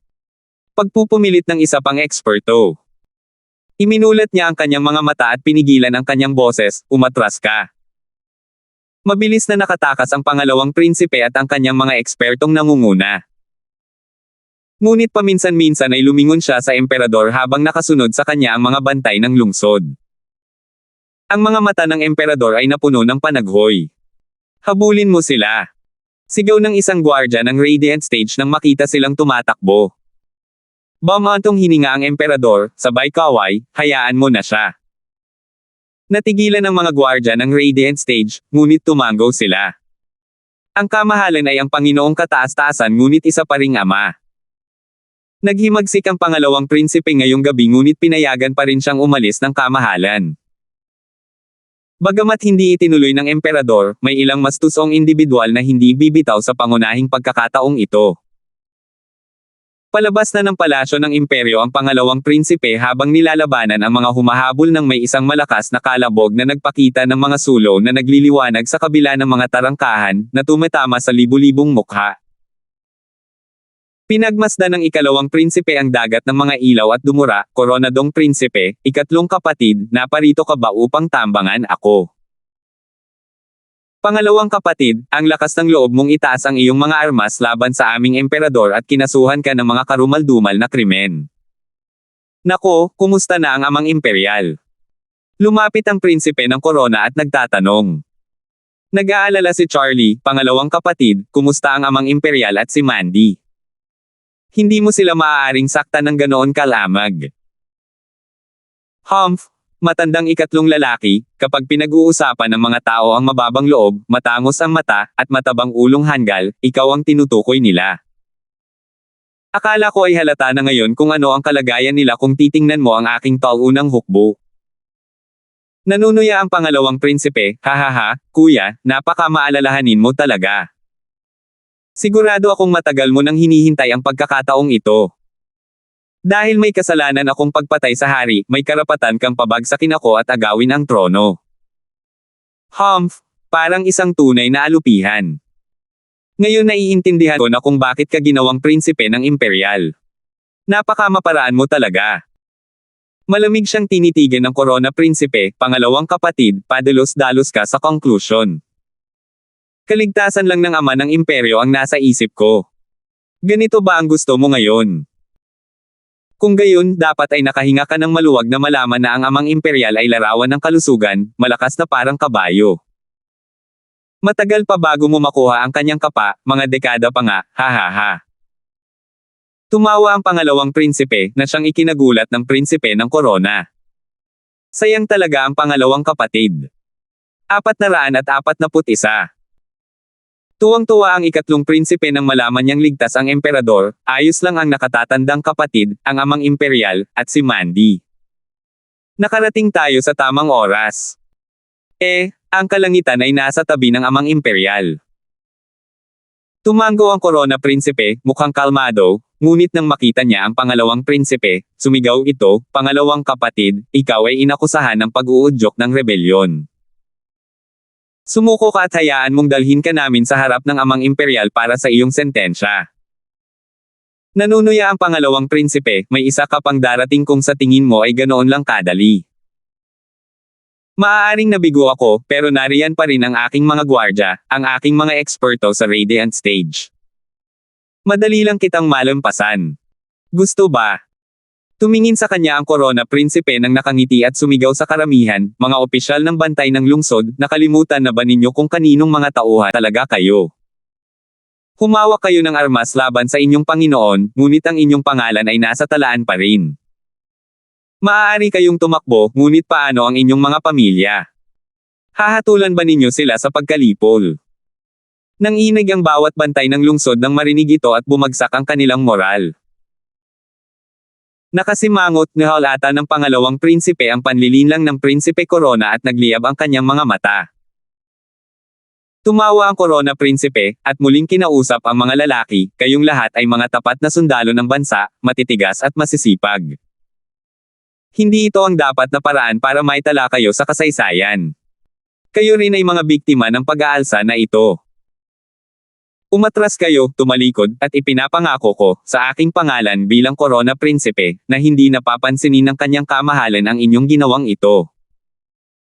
Mapapanatili ninyo ang inyong mga trabaho, mananatili kayo bilang mga bantay ng lungsod. Koronadong prinsipe. Galit na sabi ng pangalawang prinsipe, sabay talon papunta sa kanya dala ang isang espiritual na sandata para sa ikalimang baitang. Matigas ang loob ng Crown Prince, hinarap siya gamit ang sarili niyang espiritual na sandata para sa ikalimang baitang. Boom! Sa ilalim ng mga tili ng metal na kumakagat sa tainga ng lahat, nasaksihan nila ang isang kakilakilabot na pagsabog ng ang pangalawang prinsipe ay napaatras at nagsimulang magsuka ng dugo. Nakahiga siya sa lupa, mapatla at pagod. Tumayo ang korona prinsipe na nakalabas ang kanyang sandata, tulad ng dati, may malamig na ngiti sa niyang mga labi. Ang tanging patunay ng kanyang kapangyarihan ay ang bitek na bangkite sa ilalim. Ikalawang prinsipe. Tinulungan siyang makatayo ng mga eksperto sa Radiant Stage. Habang ang mga bantay ng lungsod ay nanatiling malayo, gayon din ang commander. Binigyan sila ng korona prinsipe ng paraan para makalabas. Ang paghawak ng armas ngayon ay magdudulot ng kapahamakan hindi lamang sa kanila kundi pati na rin sa kanilang mga pamilya, sa kanilang buong angkan. Ang mainit na ngiti ng Corona Prinsipe ay nagpakita sa kanila kung gaano niya pinahahalagahan ang kanilang katalinuhan at ngayon ay bumaling siya sa mga eksperto sa Radiant Stage. Ang bawat cultivator ay nakikipaglaban lamang para sa mga mapagkukunan, mga spirit stone, at mga tableta. Ngayon na nabigo siya sa kanyang paghihimagsik, ano ang maaari niyang ibigay sa inyo? Sumuko kayo at tumayo sa tabi ko. Gagawin ko kayong mga venerable. O mas gugustuhin mo bang tumakas kasama ang kapatid kong baliw? Hahaha, ang pag-uudyok ng rebelyon ay isang mabigat na krimen, isang bagay na hindi kayang gawin kahit ng isang eksperto sa Radiant Stage ng basta-basta. O kaya naman ay matutuklasan niya ang kanyang sarili na tinutugis ng imperyo. Siyempre, kung iniisip mong ikaw si Satyr Gord na kayang lumaban sa isang bansa, hindi mo na kailangang gawin iyon. Kasabay ng panginginig, nakaramdam ang mga eksperto ng matinding takot na dumadaloy sa kanilang mga dugo. Karaniwan lang sila, hindi mga kakatuwang tao na kasing husay ni Ethan o Satyr Gord para basta-basta baligtarin ang mesa sa mukha ng emperador. Tungkol lahat ito sa kapangyarihan, isang bagay na labis nilang kulang. Nang walang gaanong pag-aalinlangan, bumantong hininga silang lahat at umalis na nakakuyom ang mga kamay, patungo sa prinsipe ng Corona. Ang panunood sa pag-alis ng kanyang mga tauhan isa-isa ay nag-iwan sa pangalawang prinsipe ng panlulumo, walang laman ang kanyang mga mata. Hahaha, nakikita mo ba yun? Sa sandaling matalo ka, para na ring wala kang kwenta. Ang mga eksperto, ang mga gwardya ng lungsod, hindi nila ginawa yun para sa iyo, kundi para sa bagay na iyon na nasa ibabaw ng iyong ulo, ang titulong prinsipe. Ngayong kahit na iyon ay inalis na, wala ka ng kwenta, isa ka na lamang nag-iisang rebelde. Ang tanging pagpipilian mo na lang ngayon ay sumuko, hahaha. Natawa ang Corona Prinsipe sa pangalawang prinsipe na naniga sa lupa. Hindi lamang malayo sa kapangyarihan ang pamumuno, maging ang kanyang katayuan ay nanganganib. Umiling ang ikatlong prinsipe, at nagpadala ng dalawang lalaki para itali siya. Gulat pa rin ang kanyang isipan, naglalakad na parang isang walang laman na balat na tanging may kayang pagsisihan at pangamba. Bumalik na ang emperador sa kanyang mesa, nagluluksa. Pinagtimpla siya ni Mandy ng tsaa, at nagmamakaawa, ama ng imperyo, sana'y lumakas ang loob mo. Ang pangalawang kapatid ay nabubulag lamang ng kasakiman, at ang kapangyarihan ay napunta na sa kanyang ulo. Hindi kanya kailanman kusang sasaktan. Hahaha, mas masaya sana ako kung ginawa niya iyon. Sayang at hanggang dito na lang ang kaya ng anak ko. Umiling ang emperador. Nagsimulang magsalita si Mandy, anong ibig sabihin niyan? Wala. Laro ito na tao, isang bagay na hindi mo maintindihan at umaasang hindi mo kailanman mauunawaan. Tinapik ng emperador ang kanyang ulo ng may pagmamahal na titig, sana manatili kang ganito magpakailanman, dalisay at hindi nababahira ng katiwalian ng mundo. Kumurap-kurap ang malalaking mata ni Mandy, tumango na parang walang kaalam-alam. Ngumiti ang emperador, gustong-gusto ko ang nakakatawang itsura mo, hahaha. Mag-ulat. Isang matinis na boses ang nagbalita ng pagdating ng isang utusan, kamahalan, ang napapanahong interbensyon ng Corona Prinsipe at ikatlong prinsipe ay nakabihag sa hukbo ng mga rebelding anak ng ikalawang prinsipe. Nais ng dalawang prinsipe na makita ang kamahalan kasama ang mga rebelding prinsipe. Humph, napakaganda rin ng tiyempo. Sumanghal ang emperador, papayagan ko. Oo. Umalis na ang katulong. Nag-aalalang nagmasid si Mandy, amang imperial, ano ang gagawin mo sa pangalawang kapatid? Kumislap ang mga mata ng emperador, ang katahimikan ay mabigat sa inosenteng puso ni Mandy. Sila ay magkamag-anak, ipinanganak sa iisang magulang. Paano niya matiis na makitang patayin ng kanyang ama ang kanyang kapatid? Ngunit kahit siya ay natanto ang bigat ng paghihimagsik. Ang isang prinsipe ay magdurusa sa parehong kapalaran ng susunod na kriminal, ang bitayan.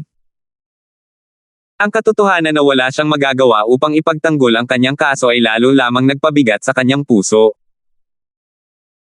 Dinala ni na Crown Prince at Blobby ang nakagapos na pangalawang prinsipe, amang imperial, hinihiling ko po sana na patawarin ninyo ako sa aking naantalang pagdating upang iligtas kayo. Corona Prinsipe, paano mo hinarap ang iyong kapatid at ang mga gwardya? Tanong ng emperador. Prangkang sinabi ng Corona Prinsipe, patawarin mo ako, Amang Imperial, kinuha ko ang kalayaan na palayain sila. Upang makabalik sila sa kanilang mga tungkulin. Dahil sa magulong panahon na ating kinakaharap, hindi mo na sila masisisi. Hindi na kailangang palalin pa. Prinsipe Corona, mahusay ang iyong ginawa. Tumango ang emperador. Yumuko ang Prinsipe Corona ng may pasasalamat, nagpapasalamat ako sa Amang Imperial para sa kanyang mabubuting salita. Humarap ang emperador sa bihag, anak, sinabi ko na sa iyo noon. Ang maibibigay ko lang sa iyo ang makukuha mo at ang hindi ko maibibigay ay hindi mo kailanman kukunin. Sa wakas ay nakikita mo na ba ang karunungan sa aking mga salita? Humph, ano pa bang silbi ng karunungan sa isang taunang general? Bumantong hininga ang pangalawang prinsipe, hindi ko kailanman isinaalang-alang ang katotohanan na ang dahilan sa likod ng aking paghihimagsik ay dahil sa aking titulo bilang prinsipe, ang titulong ibinigay sa akin ng Amang Imperial. Ngayon na kinuha mo na ito, mas masahol pa ako sa wala, hahaha. Amang Imperial, ito ba ang gusto mong makita ko?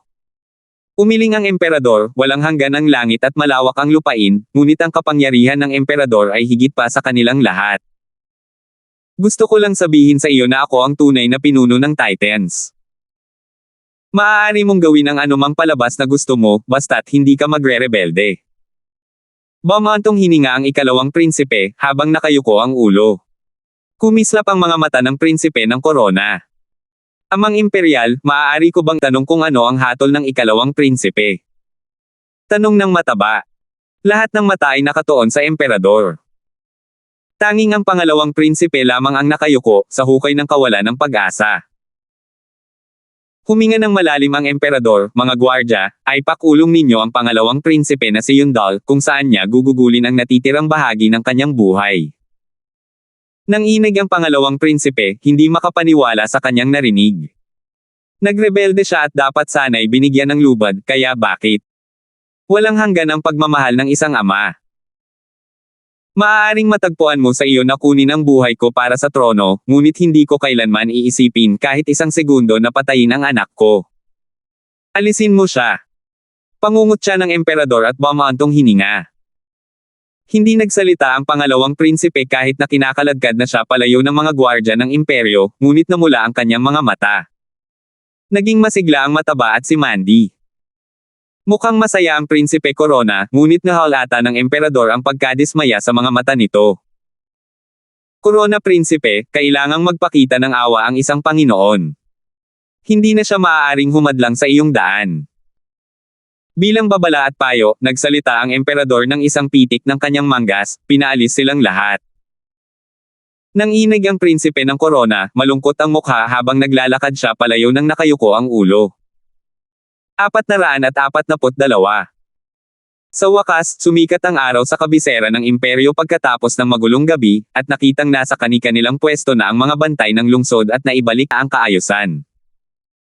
Si Conrad at maraming opisyal ay naghihintay sa mansyon ng punong ministro para sa mga update. Isang anino ang biglang pumasok at bumulong sa tainga ni Conrad, dahilan para lumawak ang kanyang ngiti. Ginoong punong ministro, ano ang sitwasyon? Tanong ng ministro ng digmaan. Umiling si Conrad, parang isang tunay na bigo, ang pangalawang prinsipe ay hindi kailanman makakapantay sa kakayahan ng kanyang kamahalan. Gayunpaman. At tumawa siya dahil sa pag-aalboroto ng pangalawang prinsipe, hinayaan niyang bukas ang kanyang kamahalan sa pagsusuri. Talagang ginagamit niya ang taktika ng walang laman na lungsod. Ang tanging mayroon siya ay ilang mga gwardya ng anino at mga sugatang gwardya ng imperyo. Iminungkahi ng ministro ng digmaan, kung gayon, maaari na tayong. Siyempre naman. Matatag si Conrad dahil naunawaan niya ang katotohanan, ginawa ng todo ng matanda ang hakbang na ito. Ipinadala niya ang kanyang mga puwersa upang harapin ang dalawang iyon ngunit nanatili siyang matatag sa kanyang trono upang bulagin tayo. Hindi niya kailanman maiisip na ang kanyang pinahahalagahang taktika sa walang laman na lungsod ay nagugulo na ngayon. Parang nagmamakaawa ang langit na subukan natin ang pagkakataong ito. Hahaha. Ministro, maaari nang magsimula ang ating puwersa. Sakupin ang palasyo ng imperyo sa loob ng 1 linggo. Kumislap ang mga mata ni Conrad, ang kanyang boses ay matigas. Sumaludo ang ministro ng digmaan, gayon din ang iba pang nasa sabik na opisyal. Panahon na para sa isang bagong pinuno. Ang balita ng paghihimagsik ng pangalawang prinsipe ay kumalat na parang apoy, at nakarating kay Raisin libong milya ang layo pagkalipas ng 3 araw. Natarante si Raisin at babalik na sana. Hindi pa nga siya nakakarating sa kampo ng isang dilaw na kislap ang bumagsak sa harap ng tolda ng marshal na may dalang isang balumbon na may utos ng imperyo. Nagpulong si Raisin kasama ang kanyang mga tigre at tinanggap ang utos. Pakinggan ninyo, ang utos ng emperador. Si Marshal Drake ang siyang magpapatalsik sa mga traidor at magpapatuloy ng may katapangan. Hindi siya babalik ng walang resulta. Ang mensahero ng Radiant Stage ay isa sa iilang magagaling na gwardya na naiwan ng emperador. Ang pagdating niya sa oras na ito ay nagpapahiwatig ng kahalagahan ng orden na ito. Kinuha ni Raisin ang utos, isang karangalan para sa akin. Naway mabuhay ng mahaba at masaganang buhay ang kanyang kamahalan. At saka siya tumingin ng malalim, ligtas ba ang kamahalan? Magpahinga ka na lang, Marshal Drake. Naayos na ang lahat. Mabilis na nasugpo ang paghihimagsik ng ikalawang prinsipe. Ngumiti ang mensahero. Kumalma si Raisin, ngunit nag-iisip, ngunit ipapakita sana nito ang lahat ng puwersa sa tabi ng kanyang kamahalan. Ang kanyang matanda ng mukha ay muling napuno ng mga kulubot dahil sa lahat ng pag-aalala. May paghanga ang mensahero, tunay ngang tapat si Marshal Drake sa bansa. Sa totoo lang, mukhang hindi maganda ang bantay ng kanyang kamahalan. Ngunit gaya ng nakikita ninyo sa utos ng kanyang kamahalan, hindi na kayo maaaring bumalik. Sinusunog ng kamahalan ang lahat ng kanyang mga bangka. Para sa kapayapaan sa Titans, handa niyang isakripisyo kahit ang kanyang kaligtasan, umiling si Raisin. Dahan daw ang tumango ang mensahero. Pagkaalis niya, matagal na tiningnan ni Raisin ang manipis na papel na hawak niya. Natakot ang emperador na baka magmadali itong bumalik matapos mabalitaan ang tungkol sa kabisera kaya ipinadala niya ang eksperto sa Radiant Stage na ito. Anumang pagkaantala ay hindi lamang mangangako ng mabilis na pagtatapos sa digmaan nina Ethan at Regent Estate, kundi magbibigay din sa kanila ng oras para makabawi. Walang saysay na magpatuloy pa, kung hindi ay matatalo ang magkabilang panig. Muling naantig si Raisin sa pag-aalala ng kanyang emperador at umalis ng kampo upang umalis. Sa pagkakataong ito, mas mabilis ang kanyang pagmarcha, umaasang maaayos ang mga bagay-bagay dito at makabalik sa kabisera ng imperyo bago pa may mangyaring mas malala pa. Samantala, sa isang malalim na bangin, ang angkan ng Larsen at ang Regent Estate ay parehong nakaparada sa mga burol na magkatapat, nagtitinginan dahil sa uhaw sa labanan. Sa kabila ng mga deklarasyon ng digmaan, sa kabila ng pagnanais na supulan ang isa't isa, mayroon pa rin silang ilang pag-aalinlangan tungkol sa pakikipaglaban, mga takot na umiikot sa mga nakatagong patibong. Ngunit ang oras ay mahalaga at mas maaga nilang matapos ito, mas mabuti. Nahumantong sa isang napagkasunduan para sa isang paghaharap dito, sa Troubled Falcons Gully, sa isang direktang at walang pakundangang paraan. Sa sulok ng angkan ng Larsen, bukod kay Ethan at sanyang mga elder sa Radiant Stage, naroon din ang mga eksperto mula sa kanyang 3 kakampi. Bawat isa sa kanila ay nakatitig sa Regent Estate ng may galit at mali siya dahil sa pagsira sa kanilang mga tahanan. Nilalamon sila ng puot. Hindi naiiba ang panig ng Regent Estate. Ang mga kaalyado nito ay sumasalamin sa pagkauhaw ng kaaway sa dugo at matinding puot. Sa awa ni Ethan kaya mas lalong naging malungkot ang kanilang mga tahanan.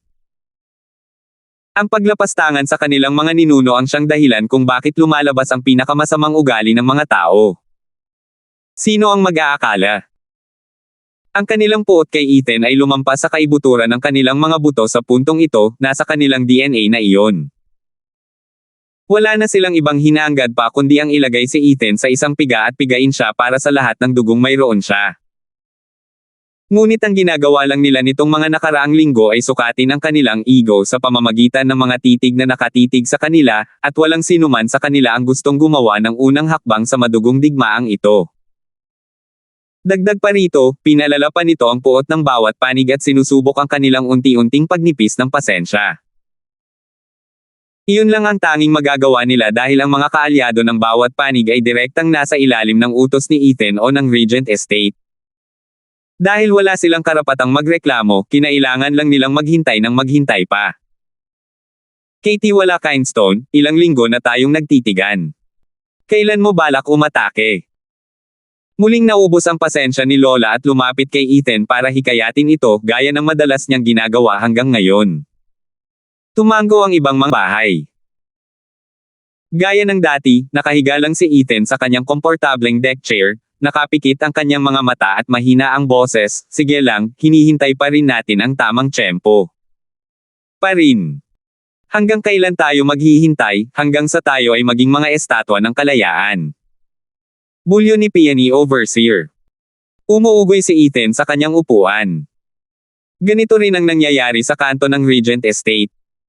Kumukulo na ang galit ni Wanshan at ng mga kasama nito ngunit sina Timothy at Winfred ang naghari sa kanila.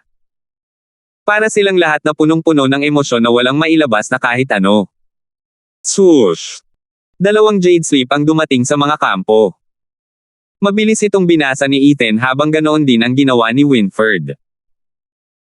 Milya-milya ang layo ng dalawa sa isa't isa, ngunit sabay na tumugon at sa parehong paraan, hahaha, sa wakas ay gumalaw na.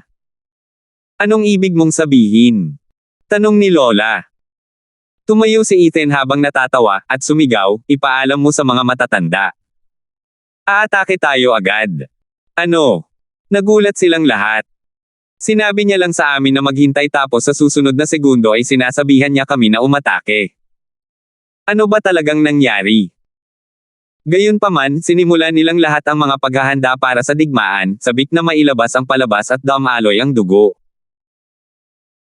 Sa mabilis na pagkakasunod-sunod, ang mga hanay ng mga eksperto ay gamulong patungo sa lambak na parang isang itim na ulap, nakatitig sa burol na 1,000 metro sa di kalayuan. Isinamri ni na Timothy at Winfred ang kanilang hukbo. Nagtama ang mga mata ni na Ethan, Timothy at Winfred at humagalpak sila ng tawa. Sa wakas makikita natin ngayon kung kailan kita kaya durugan ng durugan hanggang sa gusto ko. Ethan, panahon na para pagbayaran mo ang pagkuha sa anak ko. Umungol si Timothy, na ikinatuwa lamang ni Ethan, Timothy, tingnan natin kung susubukan mo. Napamaypay si Winfred habang nakangiti, Panginoon ng ari-arian, Katie wala Kindstone, lahat tayo ay mapait na magkaaway dito, at bawat panig ay nagnanais na sirain ang isa't isa. Ang daming pakikialam sa daan. Ito ay isang pambihirang pagkakataon kung saan ang paghihimagsik ng pangalawang prinsipe ang nagpasiklab ng kaguluhan ngunit ang hukbong Drake ay patuloy pa ring nagmamarcha patungo sa atin. Hindi magtatagal at kikilos din si punong ministro Hale at mapa-atres siya. Iiwan na lamang tayong dalawa na maghihinagpis ng may maliwanag na ngiti sa ating mga mukha. Hindi ba't maganda iyon? Kaya bakit tayo mag-aaksaya ng oras sa walang kabuluhang daldalan? Kailangan nating ayusin ang ating mga sama ng loob ng mabilis at lakas, na nagbibigay ng oras sa mananalo na agawin ang bansa. Kung tungkol naman sa matatalo, ito ay magiging isang tantungan na walang pagsisisi. Wala talagang pagsisisi. Ngumiti si Ethan, hindi ko kailanman itinuring si Sir Leng na ganito katapang. Walang silbi ang lahat ng salita ngayon. Lahat ay handa na, kaya ano pa ang hinihintay natin? Pumatay tayo. Kahit ano pa ang galit natin noon, ang laban na ito ang mahalaga. Kung sino man ang magtatagumpay sa huli. Ano ang masasabi mo, Panginoon ng ari-arian na si Dunford? Ngumiti rin si Timothy, hahaha, tama nga. Bukod sa puot, sa laban para sa kapangyarihan, ang mahihina ang kinakain. Bakit naman mag-aalangan ang hari ng mundo sa maliliit na away? Ethan, isa kang taong may ambisyon.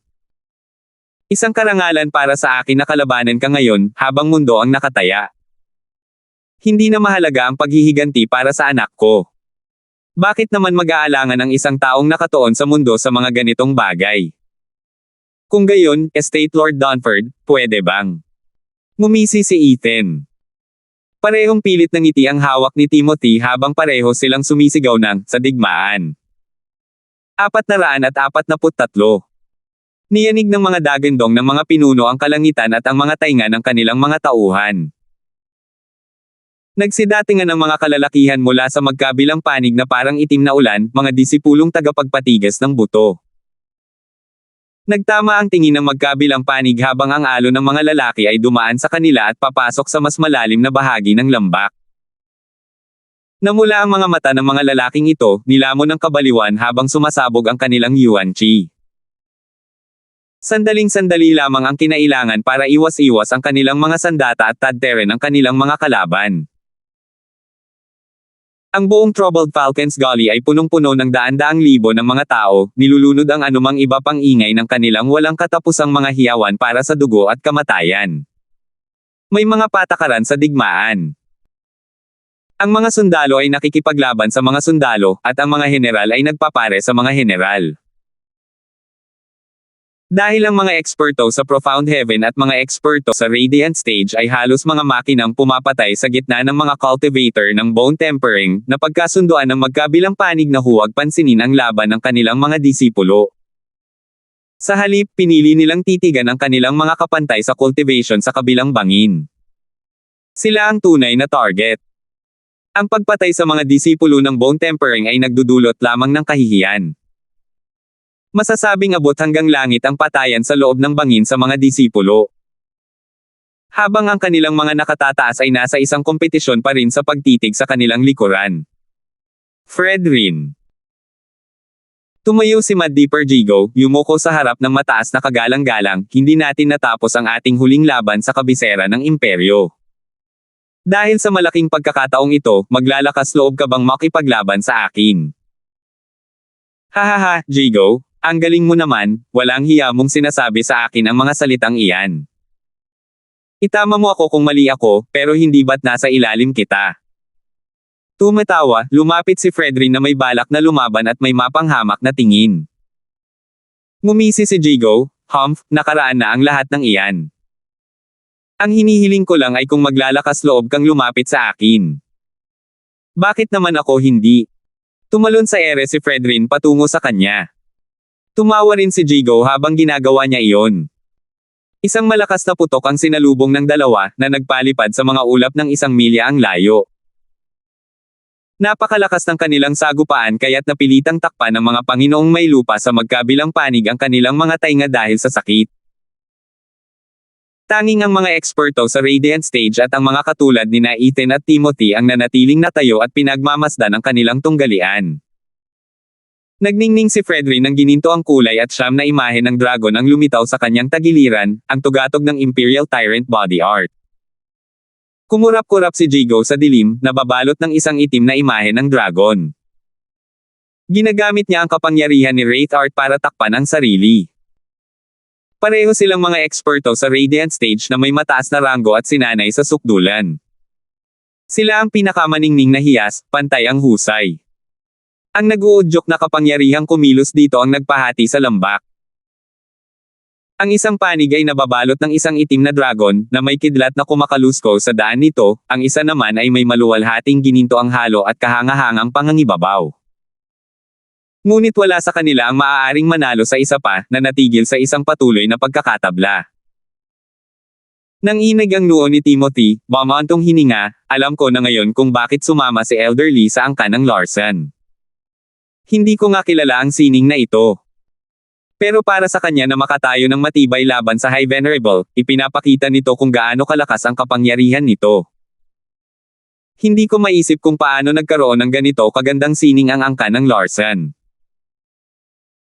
Kung nanatili lang si Elderly sa Regent Estate, hindi sana niya naabot ang antas ng High Venerable kahit na matapos ang isang siglong pagsasanay sa hindi kumpletong Imperial Tyrant Body Art. Pero ngayon, hahaha, Panginoon ng Ari-Arian, inaasahan ko nang magiging komplikado ang angkan ng Larson. Hindi hanggang si Elderly at ang kanyang lubos na katapatan kay Ethan ay nagpapakita na mayroon siyang magandang nakuha mula rito. Ito ang kanyang pinakamahusay na pagpipilian na tanggapin ang nakaunat na kamay ng angkan ng Larson. Ngumiti si Winford. Napabuntong hininga si Timothy sa loob. Si Ethan ay isang henyo sa lahat ng henyo. Sa loob ng wala pang 10 taon, hinailan niya ang isang walang kwentang ikatlong uri na angkan pataas sa hagdan ng kapangyarihan, na ginawa itong isang higanti. Ang hindi ko siya pinansin 7 taon na ang nakalilipas ang pinakamalaking pagkukulang ko. Kung alam ko lang, ipinadala ko na ang lahat para patayin siya. Naningkit ang mga mata ni Timothy. May malasakit na ngiti si Ethan habang iginuhit ang 2 daliri sa kanyang leeg bilang panunuya. Lumingon si Timothy upang tingnan ang laban sa itaas. Humph, Ethan, maging mayabang ka hanggat gusto mo. Maaaring hindi kita inilabas noong dapat pero darating din ang oras mo, malapit na. Hindi ka naman matatalo. Hindi mo pa natitikman ang 9 Dragons Diamond Body ko, ha? Putok. Ang mga body cultivator sa kalangitan ay may magkakatulad na estilo, naglalabas ng sunod-sunod na malalakas na atake. 1 segundo lang ang lumipas bago nakapagpalitan ng 10 galaw. Nang walang malinaw na panalo na nakikita. Hinihingal at namumutla si Jigo. Ginaya rin siya ni Fredrin sa lahat ng aspeto, maliban sa gulat na tingin. Ito ang unang pagkakataon na tunay niyang makakalaban si Jigo. Natural lang na mabigla siya nang makitang umabot sa kanyang antas ang kapangyarihan ni Jigo pagkatapos lamang ng 1 dekada. Dati ay wala pang 10 galaw ang kailangan para mapabagsak siya, ang ekspertong ito ngayon ay galit na galit sa kawalan niya ng kakayahang maabot ang parehong resulta ngayon. Tuwang-tuwa si Jigo. Nasiyahan siya sa mga simpleng bagay sa buhay. Parang hinahamon niya ang kanyang dating amo na, minsan, ay kayang magpagaling sa kanya. Ngumisi si Jigo, Fredrin, nawawalan ka na ba ng kontrol nitong mga nakaraang taon? Hindi ka na sumusuntok gaya ng dati. Nahuhuli ka na ba ng katandaan? Hahaha. Manahimik ka nga. Mababait lang ako sa'yo at ito ang pasasalamat na nakukuha ko, pangungutya. Kung ganoon, wala akong iiwan sa'yo kahit kay titing na karangalan. Namula si Fredrin sa galit, ngunit ang kanyang puso ay nahihilo dahil ibinigay niya ang lahat. Kung higit pa rito ay mangangahulugan din ito ng pagtaya sa kanyang buhay.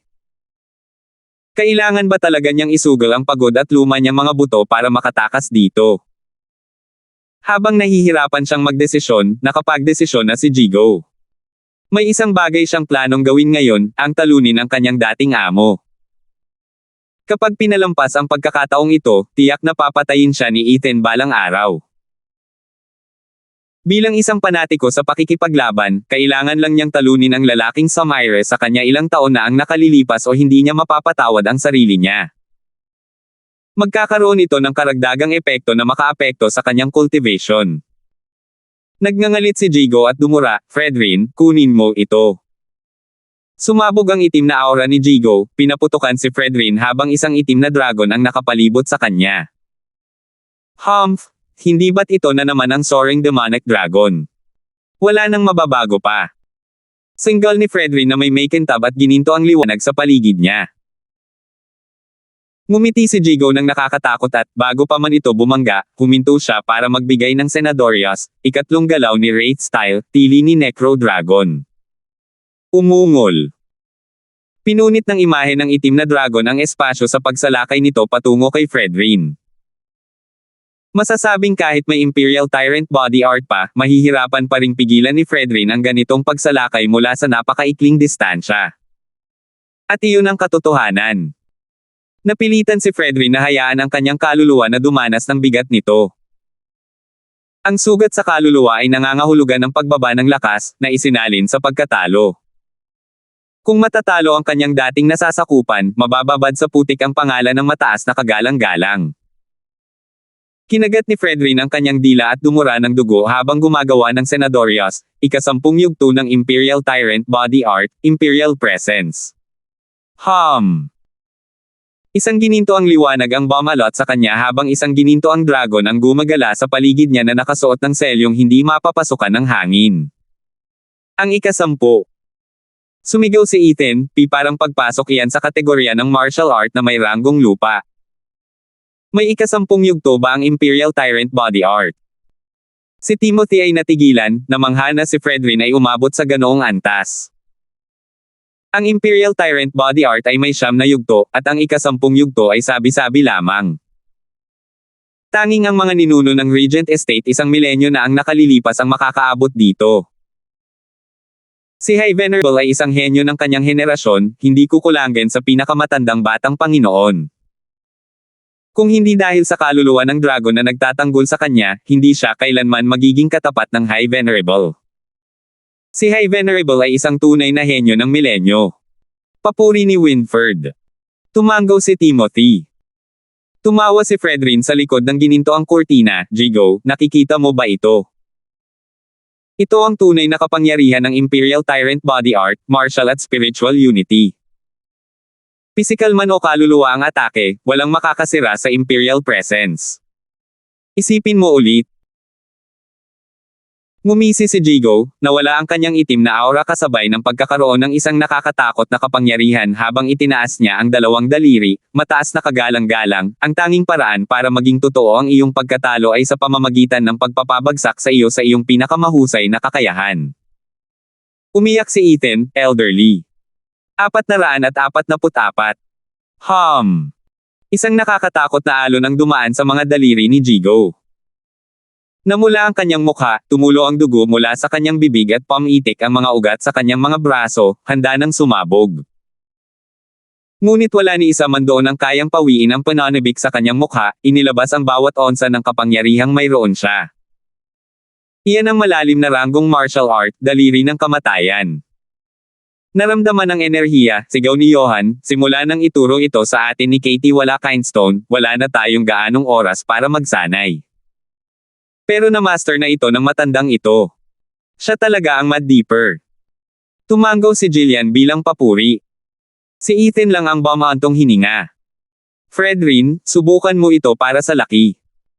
Sa kabila ng pagsipsip niya ng lahat ng yuan chi niya, mabilis pa rin ang galaw, naiwan si Jigo na nakarinig ng sigaw niya. Swoosh! Kasabay ng sunod-sunod na pagputok, may hindi nakikitang lumabas mula sa kanyang mga daliri at dumiretso sa kanyang target.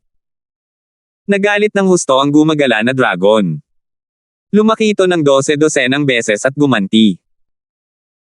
Ang kapangyarihan nito na parang nagmumula sa langit ay dumampi sa mga Panginoon ng sambahayan ng may labis na lakas, at ang takot ay nag-aalab sa kanilang mga puso. Si Fredrin, na nababalot ng kanyang haligi ng liwanag, ay nagpakita ng gulat kay Jigo na nagtatago ng gayong kahangahangang galaw. Ang kapangyarihan ng soul attack na iyon ay lumampas pa sa Radiant Stage at kahit sa tulong ng ikasampung yugto ng Imperial Tyrant Body Art ay hindi niya ito napigilan. Pinagpapawisan si Fredrin, ang kanyang malalaking mata ay seryosong nakatingin sa kanya. Nagpanik sina Johan at Jillian, Katie wala Kindstone, iyon ay sining ng kombinasyon. Umiling si Ethan. Mas lalong kinabahan ang dalawa ngayon, pero iisa lang naman siyang tao.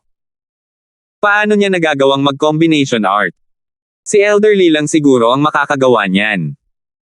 Bumantong hininga si Ethan, ang Necro Dragon Screech at Finger of Death ay mga soul profound rank martial arts at maaaring pagsamahin.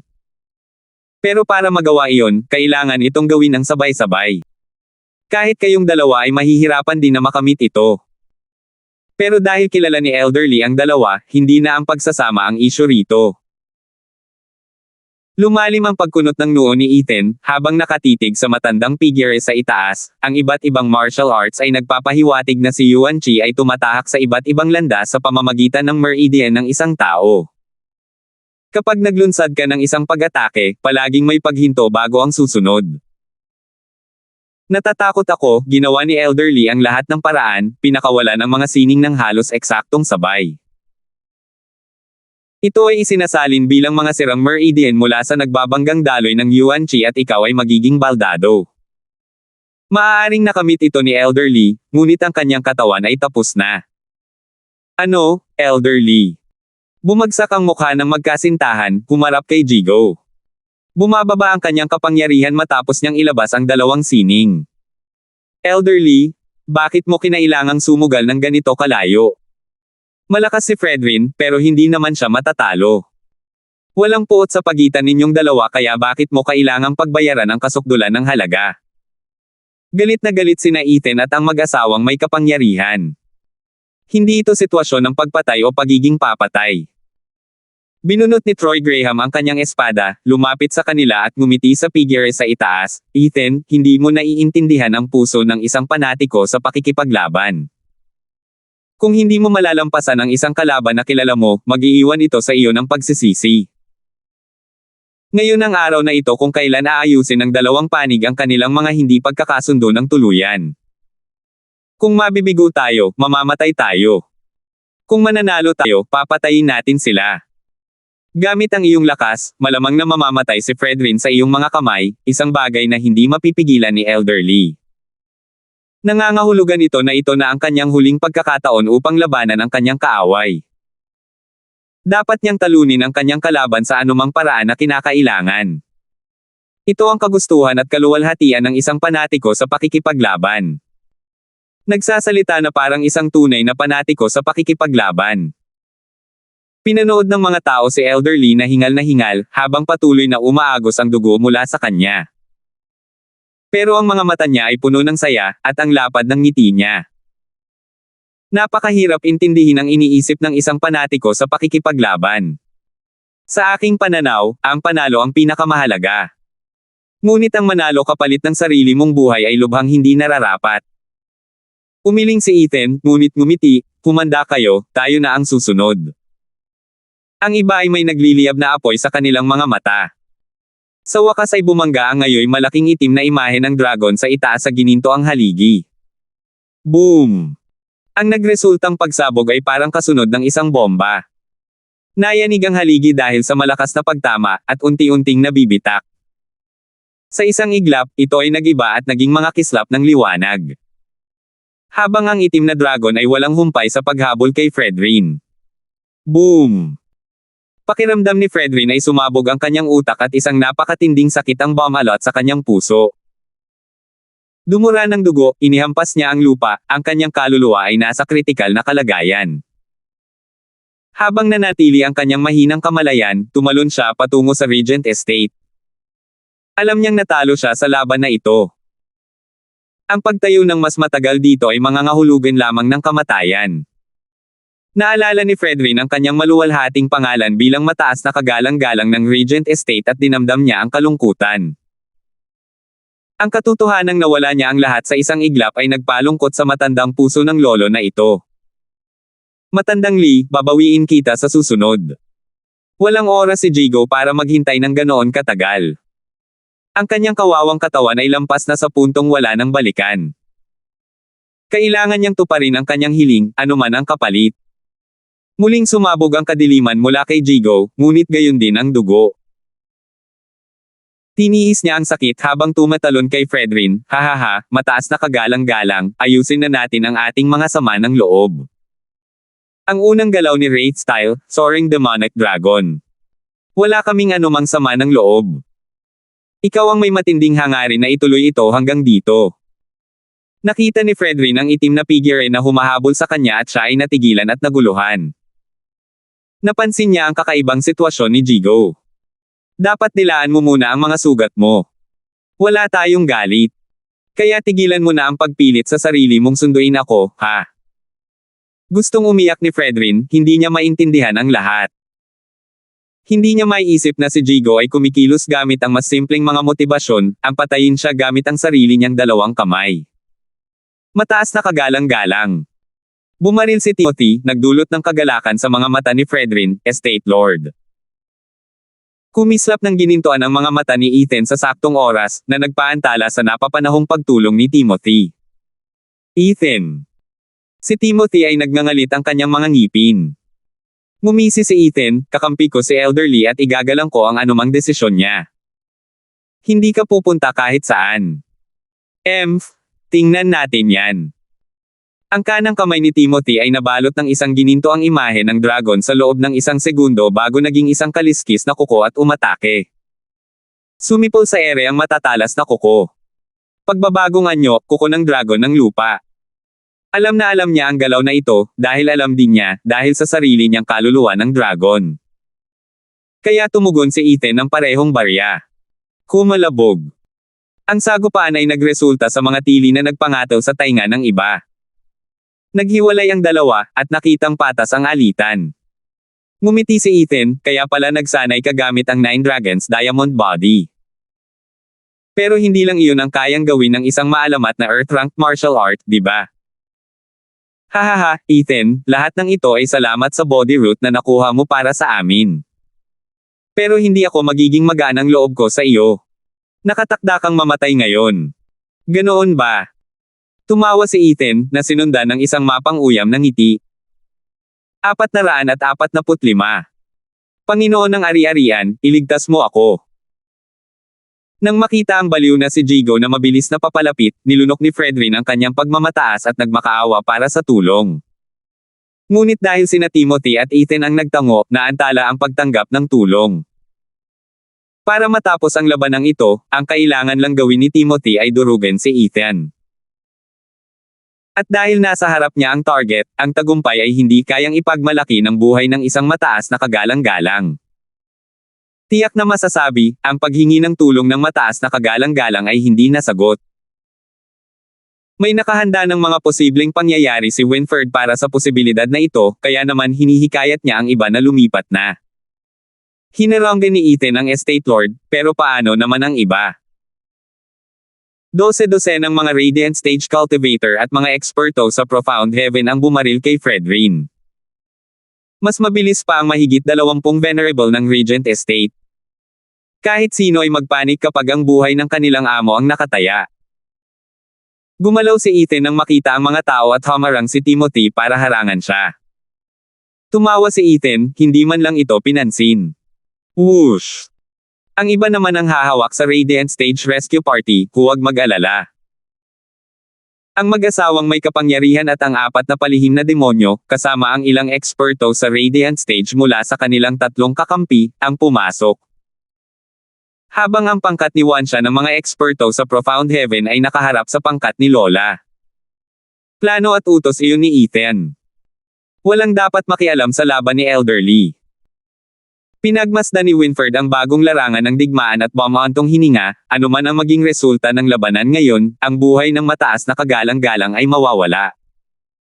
Sa wakas ay narating na ni Jigo ang kanyang target, ang itim na aura ay umabot na sa sukdulan nito.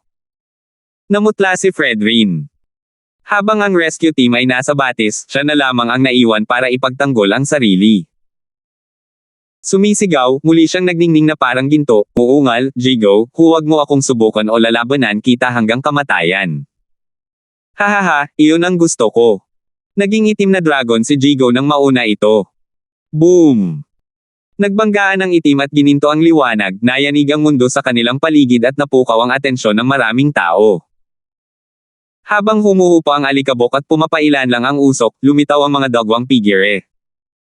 Basang-basa ng dugo si Jigo, nabuwal ang kanyang dibdib, pumutok ang mga ugat, at nabali ang mga buto. Gayunpaman, ang kanyang mga mata ay puno ng saya at pagmamalaki. Si Fredrin ay kasing putla ng isang papel, nanlaki ang kanyang mga mata at kalahati ng kanyang katawan ay nabuwal na parang pira-piraso, na may malabong senyales ng buhay. Nang inig ang kalahati ng kanyang mukha, nagpapakita ng isang baluktot at nakakakilabot na imahe ng hindi kapani-pani walang kawalan ng pag-asa. Walang humpay niyang tinakbo ang Titan sa loob ng 100 taon at hindi niya kailanman inakalang posible pala sa tao na dumating ang araw na matatalo siya sa ganito kalungkot at kasuklam-suklam na paraan. Jigo, wala kaming puot. Bakit kailangan mong maging ganoon ka-obsessed sa pagkamatay ko? Biglang lumabas ang mga salitang iyon sa matigas na mukha ni Fredrin. Umuubo dahil sa sakit sa kanyang dibdib, hindi nawala ang ngiti ni Jigo. Fredrin, natalo ka sa akin ngayon sa 3 galaw. Sa iyong bulag na kay-abangan, minsan mo akong sinabihan na mahina ang aking talento, karapat-dapat lamang na sumunod sa iyo. Malakas ka noon, niyayanig ako ng husto habang tinitingala kita bilang aking huwaran. Pero 30 taon ang lumipas habang sinasanay ko ang Imperial Tyrant Body Art hanggang sa ikapitong yugto, ngunit naputol ang aking cultivation dahil sa iyong pagtanggi. Sinasabi mong hindi ako karapat-dapat na ituloy ang buong sining.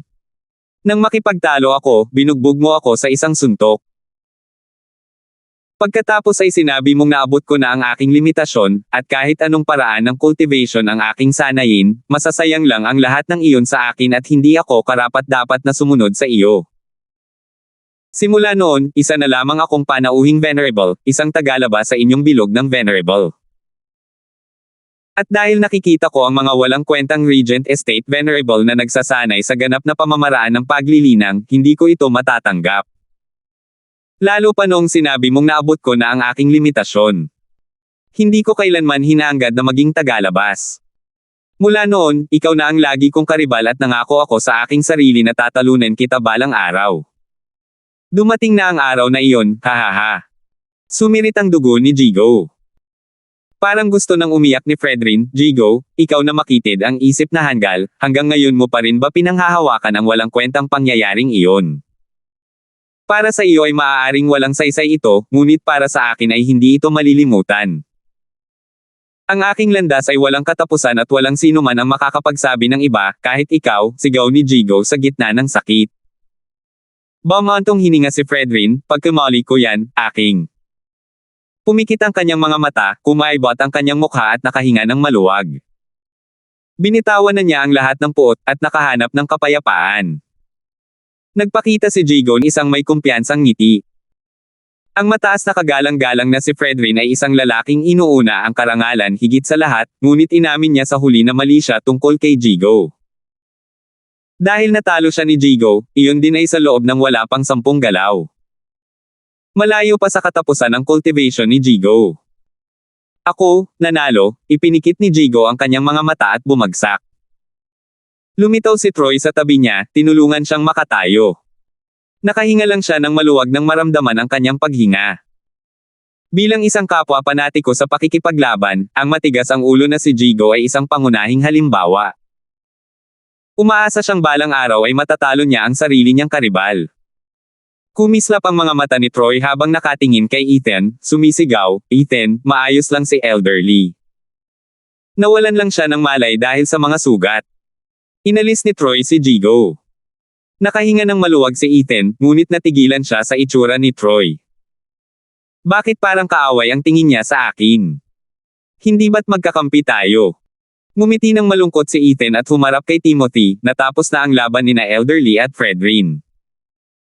May katapusan na ang laban ng ating mga matataas na general, isang conclusion na may kasamang malungkot na tono. Anong lungkot? Bilang mga haring nag-aagawan para sa korona, ang kapangyarihan ang lahat. Namatay si Fredrin dahil mas mahina siya. Hindi ako nalulungkot, kaya bakit ka naman malulungkot? Single ni Timothy. Bumantong hininga si Ethan, hindi ako nalulungkot tungkol sa inyong mataas na kagalang-galang. Ang kwento ni Elderly ay nakaantig sa akin. Isang kwento tungkol sa isang taong nag-post ng ilang dekada, kung paano ang kanyang pagiging mapagmataas ay pumutok sa kanyang mga huling sandali. Totoo ang sinasabi nila, ang mga nagpapanggap ay natataranta. Nakuha niya ang nararapat sa kanya. Hindi ba dapat mag-ingat si Katie Wala-Kindstone, na mayroon ding parehong estilo? Biro ni Timothy. Kinamot ni Ethan ang kanyang ilong at tumango, oo, pagkatapos ng aralin ni Elderly, sa tingin ko ay mas makabubuting hindi lang patayin ang mga nagpo-post sa harap ko, kundi pati na rin ang mga pinagpo-post ko. Ngayong nabanggit mo na, Estate Lord Donford, nakapag-post na ba ako kasama mo? Lagi naman, pero pwede mo ba akong patayin? Tinaasan ni Timothy ng mapang-uyam na kilay. Tinitigan siya ni Ethan ng diretso sa mga mata habang ang katahimikan ay napalitan ng walang katapusang pagkauhaw sa dugo. Kumislap ang mukha niya sa kanyang kalaban, ang kanang kamay ay kumikinang na pula. Natagpuan na ni Timothy ang suntok sa kanyang dibdib, at saka lamang siya gumanti nang siya ay mapalipad. Dog-dug-dog. Bumangga ang Timothy sa 3 bundok na nagpaliit sa laki ng mga ito. Natabunan ng Timothy sa ilalim ng lahat ng mga guho ng bato. Ngumisi si Ethan, wala pa akong nakikitang taong gusto ko nang patayin pero nakaligtas. Panginoon ng ari-arian. Nanginginig ang tagiliran ng Regent Estate. Ngunit walang senyales ng paggalaw mula sa mga guho.